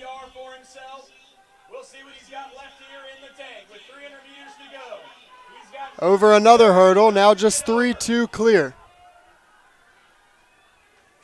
And back in the race for second, Niebel has now overtaken Allen once again as he opens this up over the final lap a bit. Looks like Allen and Niebel will both need just about an 80-second last quarter to get under that 10-minute mark. Niebel's been well under before, but it should be Allen's first trip under if he can finish this last circuit in around 80 point. Allen seated at 10:03 coming in, so it would be his first time if he can do it. Turning our attention back to Vogel, though, just 100 meters to go. He is at 9:06. Gonna have to navigate through some laugh traffic for Vogel, but he is over and to the finish. It's going to be right around his PR here. 9:23. 9:23 all by himself. And in that race for second, Niebel with a lead over Allen. 1 barrier to go. 100 meters now. Niebel over that last barrier. Allen just behind. And it looks like both of these men are going to be under 10 minutes. Very solid opener for Niebel. And the first time for Justice Allen crossing in 9:55, 9:56. We'll have to wait on the official. I just see steeplechaser Connor McCroy down there as well, congratulating both of his fellow ODAC compatriots. So he'll see them in a couple weeks in the ODAC final for the steeplechase, which will be Friday night along with the 10K. So that will start off our distance events for the ODAC championship on Friday night. So that will be April 29th in just a couple short days. So, yeah. Not long at all, less than 2 weeks before that will kick off. Hard to believe we're already halfway through April. I'm excited for that one. Should be a good time. See all the ODAC schools back together again. Washington Lee is at Bucknell this past weekend, so interested to see how those gentlemen did this weekend over there. Saw Josh Fingerhut, sophomore at WNL, ran 14:50 in the 5K, so definitely things are starting to heat up within the ODAC competition, so should always be a fun atmosphere. A lot of fast times that hopefully will be produced and a lot of competition among the teams, so excited for a fun and positive meet next week. As you kind of see the results start to populate on the board, we have 4 men under that 10-minute mark.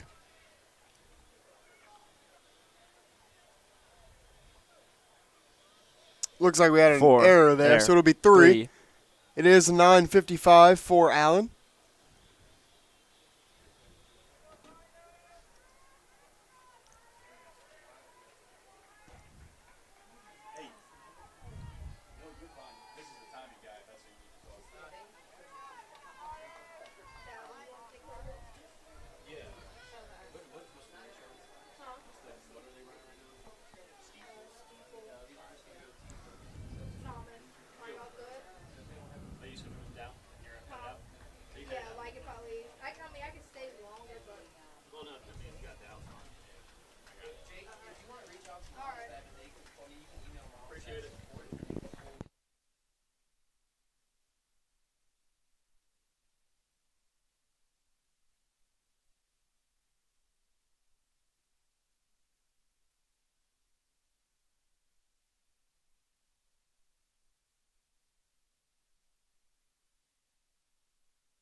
So let's get set now for the women's edition of this 3,000 meter steeplechase. Again, we previewed this just a little bit earlier, but we'll go ahead and take a look at this start list once more.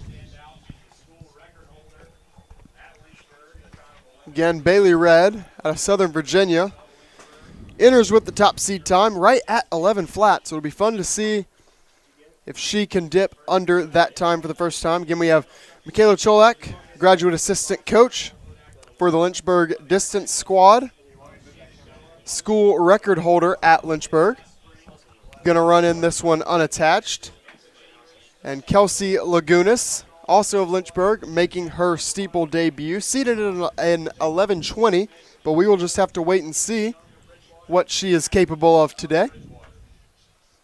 Very excited to see her first attempt at this race. Elsewhere in the field, we have Erin Atkinson of Shenandoah, also coming in seated under 12 minutes. Vanessa Gardner of Eastern Mennonite, Samantha Chambers of Shenandoah, Alina Larcombe of Bridgewater, Emma Chapman of Roanoke, Mackenzie Plowman of Shenandoah, Emily Smeds of Bridgewater, Mackenzie Young of Bridgewater, and Ashley Dodd of Bridgewater.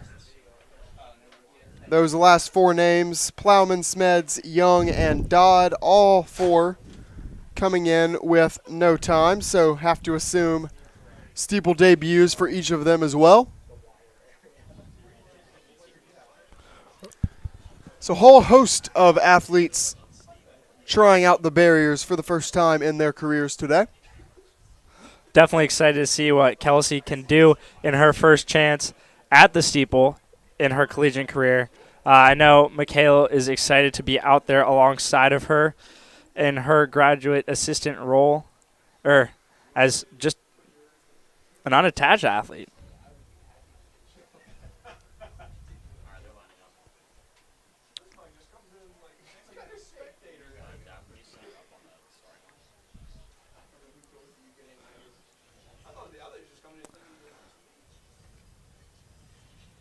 As we take a look at the Division III list, Bailey Reed is already sitting 8th in the D3 rankings at this current moment with her 11 flat that she ran last week or 2 weeks ago at the Colonial Relay. So we will see what Reed decides to do today, whether or not she is helping. Looks like it's Michaela sitting closest to the inside, so Red may possibly be a no-show here. May be content with that 11 flat that she ran a week ago. Sitting just a couple seconds off of most of the women. Breaking 11 is a huge mark in Division III steeplechasing for a lot of these women.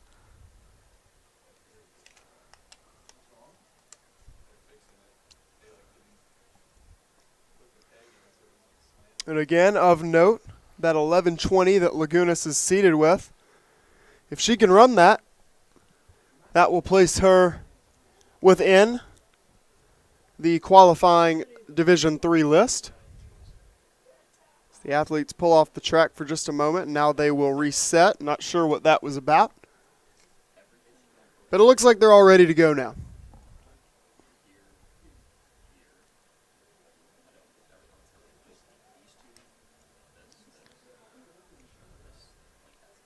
So they set up on the line, and they are off.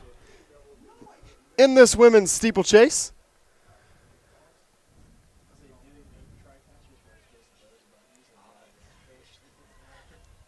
immediately Cholak and Lagunas out in the 1-2 spots. One common trend of a lot of these steeple races is that line that you see on your screen now. You don't want to be too bunched up trying to get over those barriers. And as the men did, this first 200 meters and change will be steepleless, yeah. And they hit their first steeple. And Lagunas over with ease. And her steeple career off to a fantastic start. Running with her coach.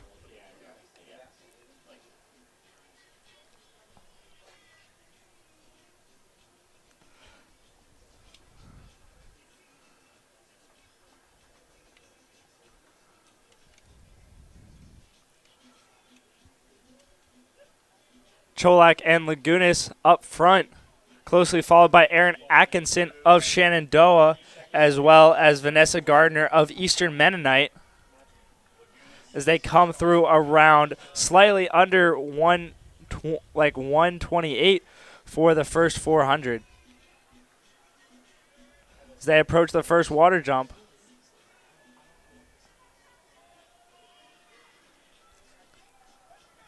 Like maybe a slight stumble there from Lagunas, but shakes it off. She's all good. Right back onto the shoulder of Cholak. So they're over this next barrier.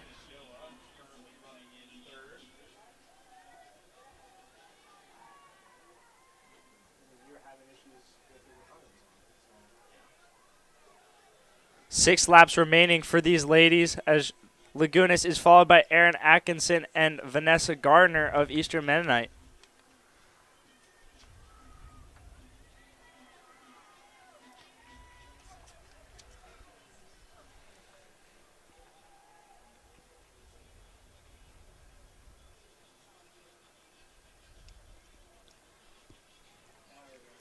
Running well thus far. As they move towards 800-meter mark of this race.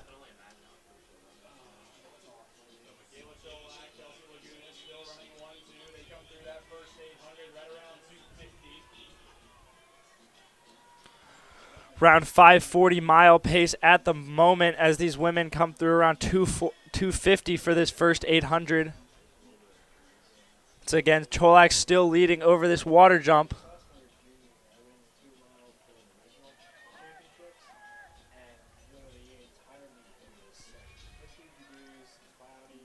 So right where you want to be there through 800 meters. Actually, well under that. As these women are 11:20 approaching the pace. first kilometer. So they come through that 800 at about 11:20 pace for 3200. First 1,000 around 340 for Lagunas.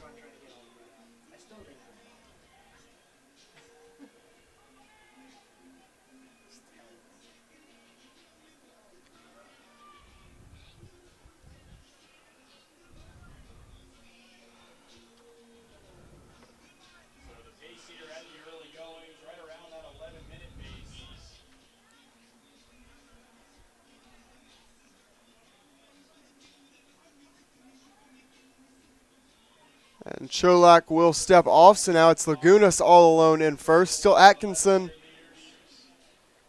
and Gardner following in second and third.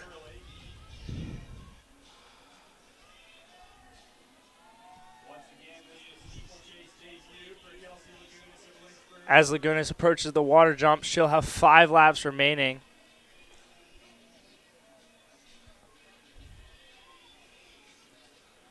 Over that water jump. And in the clear, she's going to have to start navigating some lap traffic.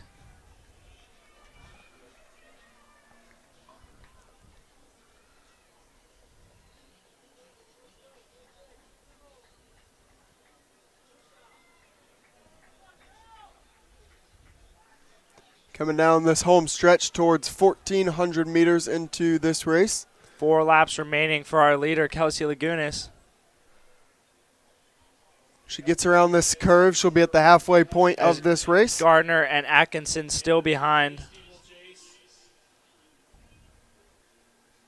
very accomplished cross-country runner, as well as in the distance events on the track, trying to translate some of that strength over here into the 3K steeple.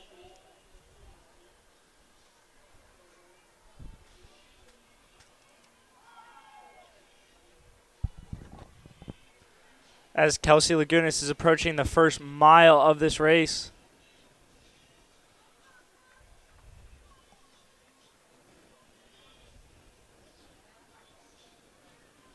Getting over those barriers very well thus far. Be around 6 flat at the full mile. 11:20 absolutely still on the table. Certainly still well under 11:30 pace in the early goings.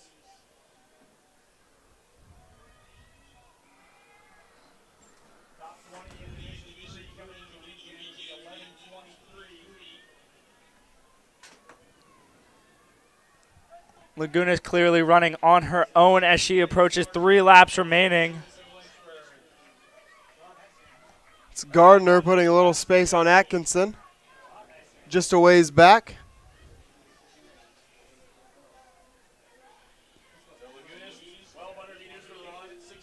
1,200 to go for Kelsey Lagunas. Just under 650.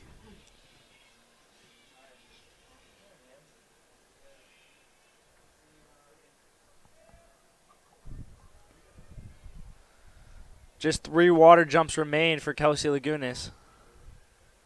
She clears this next hurdle. Makes her way down the backstretch. Nice announcing, brother. Thanks, man. Appreciate it. We'll see you. Being cheered on by teammates. As you can see Matthew Hayden right there. Coach Jake Reed as she passes by right now.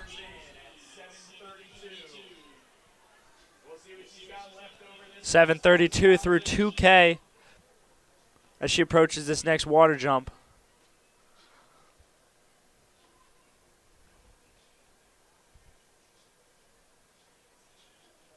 Makes her way out of this next water jump.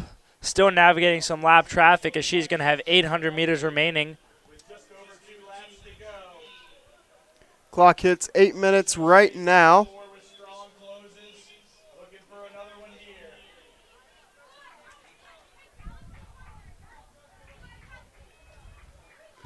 You touched on the lap traffic. Interesting to see if she can use that to her advantage a little bit as she is running solo. See how big of the last 2 laps Kelsey has in her. Where you start to feel it winding down in the steeplechase. As she starts to get close towards the finish, she'll have about 600 meters left as she rounds the 200 mark. Using lap traffic ahead as people to pick off for her. She's run strong throughout, looked really, really clean over those barriers.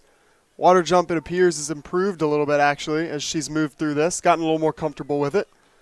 Absolutely. Always the first couple ones are always hard, and then you kind of sit into a rhythm. She'll have 2 remaining as she passes this next hurdle. With just over 600 meters to go here for But having no trouble at all over the track barriers.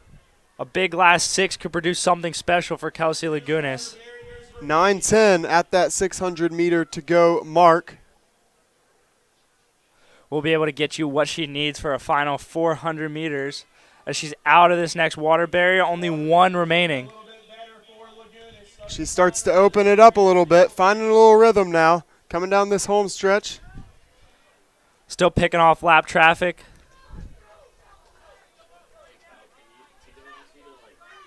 That's a great looking barrier there for Kelsey Lagunas. She's aggressive. She's got 5 of them left to jump. Only 5 barriers to go for Lagunas. Clock Into the bell lap. at 9:50. She's going to hit it at The 50. 9:53. What's she Like got you for said, could be something special with a good close here. 11:23. I think her seed time of 11:20 is very, very much so still within range. As she's approaching 300 meters remaining in this steeplechase. Just 4 barriers to go. Make that 3. Lagunas looking smooth over these barriers. Just She starts to open it up a bit. Down the backstretch she goes. Clock now rounds towards 10:25. Running really strong now. 30 on the clock right now. 2 barriers to go. Less than 200 meters to go. 100 meters left to run at 10:37. And it looks like that 11:20 This is an impressive is going run to for hold up.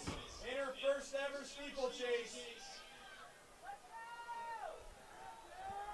First steeplechase as she will round into the last 100 meters right at 11 minutes. 10:20, very, very much so still in the cards. And there's that last And barrier. she's over. Barrier now it's just And here she comes into the finish. 14 on the clock. What's she gonna finish up with? Opens it up and comes through. How about that? Right at 11:20, right where she was seated. What a debut in the steeple. And that will put her 19th in the nation at the moment with that 11:20. How about that, Kelsey Lagunas? That time of 11:20 would put her at 19th in Division III before factoring in other times from the weekend. Absolutely huge debut. Again, imagine that we may see her take another try at it at the ODAC Championships. If not at a final qualifier as well. A lot of potential left for Kelsey within that event. It's her first time running the steeple, and a lot. She can carve off a lot more time within that. Definitely think something special for her within the steeplechase event is set in store. So we will see what will unfold in the next couple weeks. Potentially see her in it at the ODAC Championships, like you just said, and maybe even after that. Absolutely. Definitely set up in a good position right now at that 19th spot. Again, we will have to wait and see what happens elsewhere around the country this weekend before we see what that official number will be for Lagunas. But even looking outside of just the descending order list, 11:20, absolutely fantastic time to open up at, right at where she was seated, and she delivers on that seat time. Where would that put her on the school record? That will be the second fastest time in school history. behind graduate assistant Michaela Cholak. So they are now 1-2 in the steeplechase in Lynchburg history. Awesome way to end the distance events for the day as we now turn our attention to the 4x4s in a few minutes. Most of the men are still warming up on the track, and the steeple barriers do have to be taken off as the women are concluding this final of the steeplechase. Once all runners finish, the barriers will be removed, and the men will take the track for the 4x4. So we'll rejoin you then. Thank you.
And welcome back, ladies and gentlemen, to the final event of the day. As you see, our women's pole vaulters making their way down the runway, finishing up field events. Looked like that was Jill Guerrera, senior.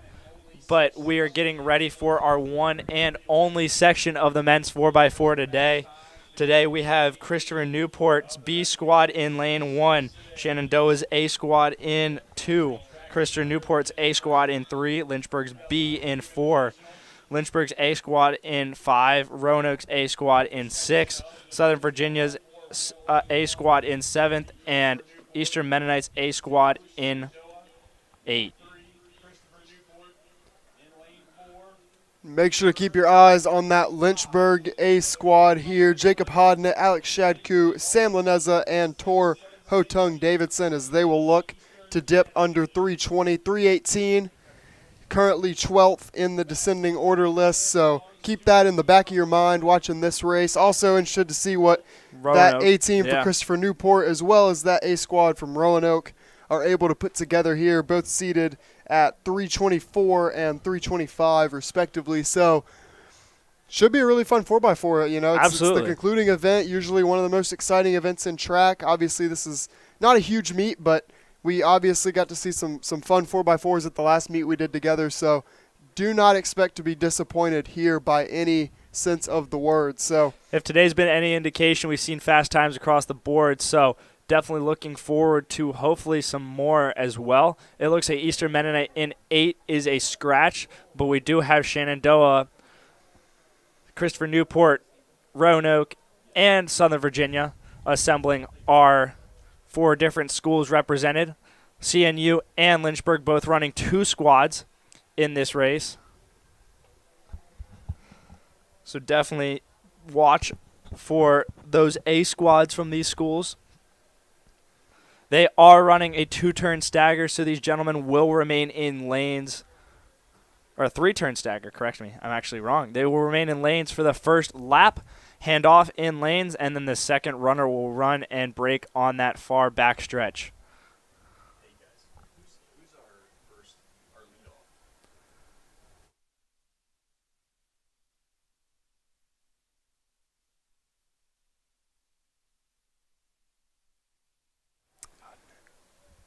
Leading off for Lynchburg, it looks like that is Jacob Hognett in lane 5. And Brian Flowers, the freshman who ran 52 seconds in the 400 for our B squad in 4. It also looks like Samuel Crawford, the third-place finisher in the men's 400, is leading off for Roanoke. He also dipped under 50 seconds earlier today. So watch for Hognett and Crawford to have another duel. Crawford also finished second in the 200 today, dipping under 21.5. So big day for Crawford, big day for Hognett. Watch these 2 guys in lanes 5 and 6. Yeah, Crawford came into this year really specializing in the 4, but it seems like that 200 was big, so maybe transitioning to something a little shorter here for Crawford. Definitely excited to see where these men hand off. I mean, Hognett and Crawford were familiar with each other in the early 400 heat today, so and it is the 2 of them out early. Jacob is able to kind of track where Samuel is a little bit on that outside as Crawford's in lane 6, but they're running 1-2 right now. It's coming down into the handoff. Hodnett's going to look for that big last 100 as he did in the open, but Crawford at the moment holding him off, so it looks like it will be Roanoke into the handoff. Hognett's going to hand off to Alex Shadku, who also got under 22 seconds in the quarter, around 50 point for both of these schools. And what a exchange as Shadku shoots past Roanoke. Now it's Lynchburg B squad pulling up into second. Alex Shadku's going to hit the brake first. Shadku mainly in the 100 and the 200, as stretching he it has up for the 200 meters to here, go. But he looks good so far as he comes now to 250 of his leg. He's pouring it on with about 150 left in this race as he hands off to Sam Lanenza, the All-American in the 1500 and indoor mile. So Sam's dipping down. Alex is coming up. This is going to be an impressive split from Shadku, primarily a shorter distance runner. And he's going to hand off to Laneza. That's at 139. On Linez- pace for that sub 320. Linez's extending this lead. Exchanges have been amazing. Lineza paced Tor Hotung Davidson to that 149 earlier. Took him through in 52 seconds. We'll see what Sam has today. He ran 51 in the Open 4 earlier this season, but is capable of a lot more. Halfway through his leg. Sam Lineza's last 150 is what he's known for in his 1500s. We'll see if he can produce that in a 400 today. And here he comes. The last 100 sprint there, as it always is. There's his strength coming in, not tying up whatsoever, but maybe picking it up. Coming into Tor Hotung Davidson, looking for a clean handoff here. And bang. Davidson only needs a 50. Only a 50 to dip under 320. Ran 49 split at the Colonial Relays, opened up in 52 in the 800 earlier today, so he is more than capable of doing that. 49.8 for Sam Lineza on that Tor last Hotung split. Davidson is pouring it on with 200 meters left in this race. Hotung Davidson through in 2:53, just 200 to Just go. 200 to go. 150 left in this men's 4x4, and Tor is flying around this corner. We will see what they come into. Davidson, less than Open 100 it up. to Here go. comes the 800 strength as he picks it up in It's a 310 400. right there. Sub 320 still very much on the table. 320 is He's just very gotta much get on the there. table. And they're going to obliterate it. Make that 318, 317. 317 That is good for top 12 in the country. nation. He just split 48-4. 48-4. 48-4 48-4 on the anchor split for Tor Hotung Davidson. 317.9 for the Lynchburg boys. Woo! If that doesn't live up to expectations to close out a meet, I do not know what does. That was one heck of a 4x4 from the Lynchburg gentlemen from all diverse events. Alex Shadku stepping up from the 200, Hognett the 400 specialist leading off. Lineza, the 1500 specialist, dipping down, and Tor Hotung Davidson, the 800 specialist, anchoring it home. What a culmination of the meet. It just those boys just meshed it together for that event. So Have yourself a day, Tor Hotung Davidson. that was 149. special. How about a 48? Just throw it in there for good measure, anchoring your way to the 11th fastest 4x4 in the country as of this weekend. What a race by those boys in red.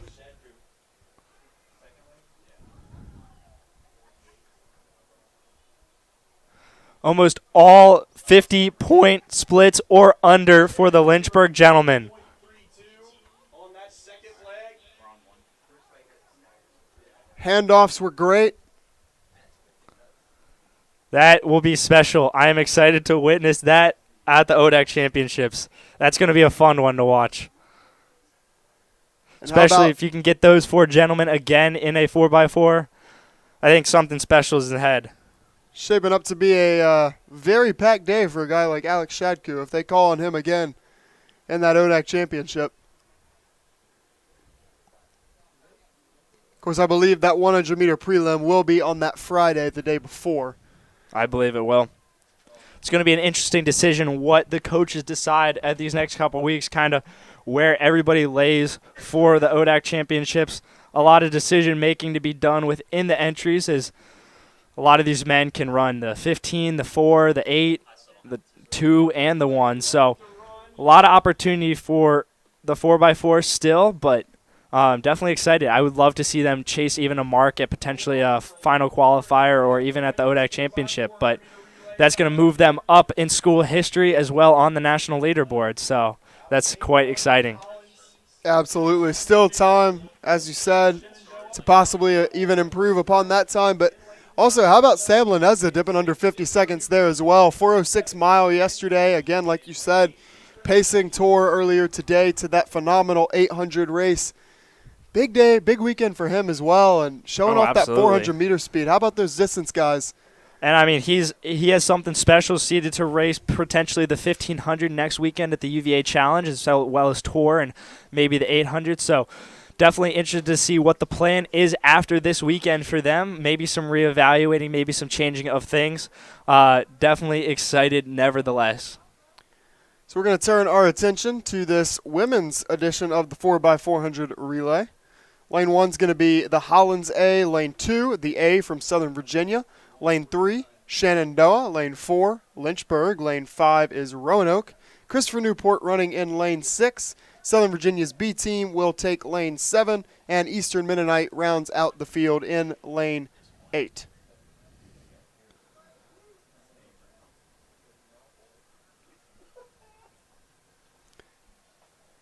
Quite a few distance names on that Lynchburg women's 4x4 squad here. Angela Ramsden, Haley Kozlowski, Abigail Lane.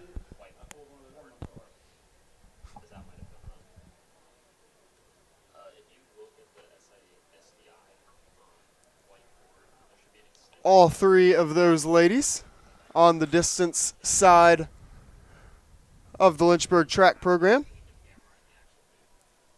Run a couple 400s this year, a couple open fours, a couple 4x400 meter relays. Definitely capable Absolutely. of some really solid performances in this event. A little bit of a training purpose for these ladies, as it'll be led off by, it looks like Betsy's going to lead off and then hand it to Angela. But working from our inside out, we have Southern Virginia, Shenandoah, Lynchburg, and Roanoke. So a couple scratches here. It does look as if Christopher Newport, Southern Virginia, and Eastern Mennonite are scratches in this women's 4x4. Here we go, women's 4x4.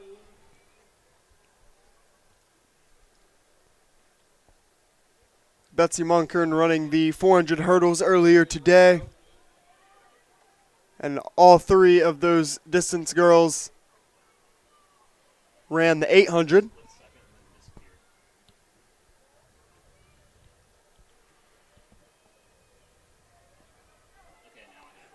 Monker making up the stagger here as she rounds into the lead on this first leg.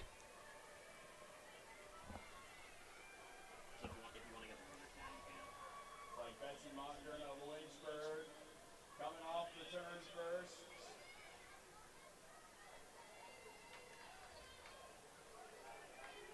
So it is going to be Lynchburg first to the exchange here. Monger of Lynchburg. Looks like Monkern Monica handing off to Ramsden. right around 60 point.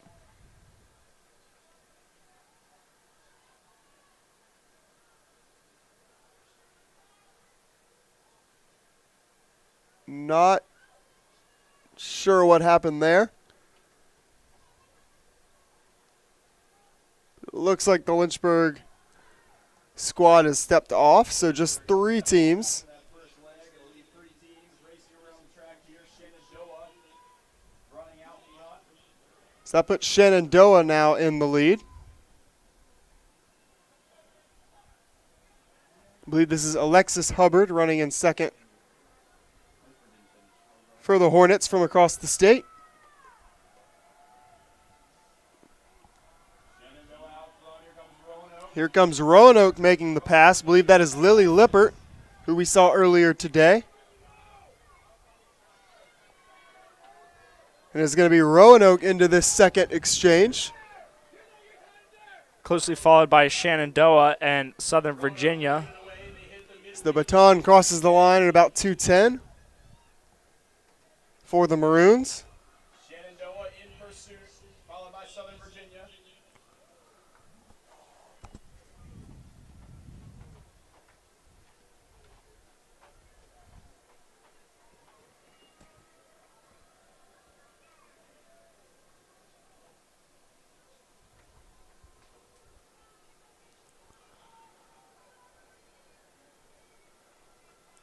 Still looks to be Roanoke clearly out front as they are going to hand into their anchor leg at the moment. Third leg has about 150 meters left within this race. Roanoke opening up here in this third leg. Roanoke running strong here in the lead. Just a lap to go here. Roanoke still holding that lead. That handoff at about 3:14.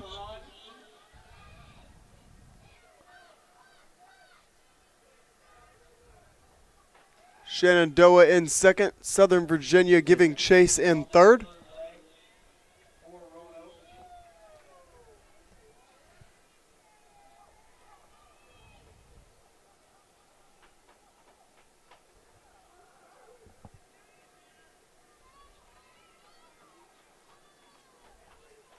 200 meters to go for the Maroons of Roanoke, running very strong in the lead here. Looks like Southern Virginia is making a pass on Shenandoah on the backstretch, but it is still Roanoke with a commanding lead coming into the final stretch right now.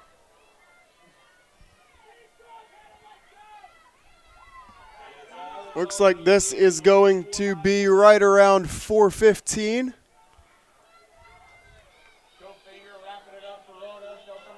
Make that 4:16 as Coatfinger finishes things off for the Maroons. Battle for second here, Shenandoah, Southern Virginia.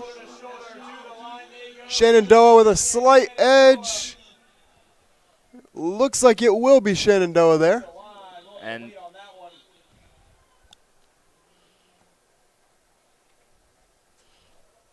And that will conclude our track events for the day.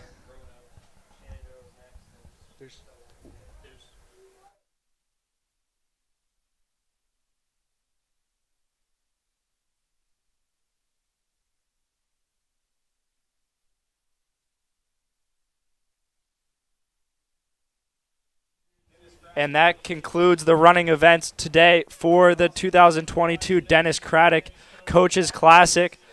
I want to thank, again, everybody for coming out and watching this live stream, or whether you are here supporting and now are home watching it. Thank you again for coming out to the University of Lynchburg. Another thanks to the staff from LHSN for the fantastic camera work throughout the week. And looks like women's pole vault is still going underway. I'm not sure what height they are at right now, but they are still underway. For Sam and I, it's time for us to go congratulate our teammates, go give Tor and Sam and all that 4x4 a big old hug. So we are signing off for the day, but thank you. It's been a pleasure. Always fun commentating with you. Absolutely, sir. Absolutely. And next LHSN broadcast on the track will be that ODAC Championship 2 weeks from today, April 29th through the 30th, as we mentioned. So make sure that you stay tuned for that. All those Lynchburg Hornets Sports Network broadcasts on YouTube TV, just as today's. And you can find all those links through lynchburgsports.com. So look forward to seeing you back here in 2 weeks, and hopefully we get more of the same what we saw today. Thank you again.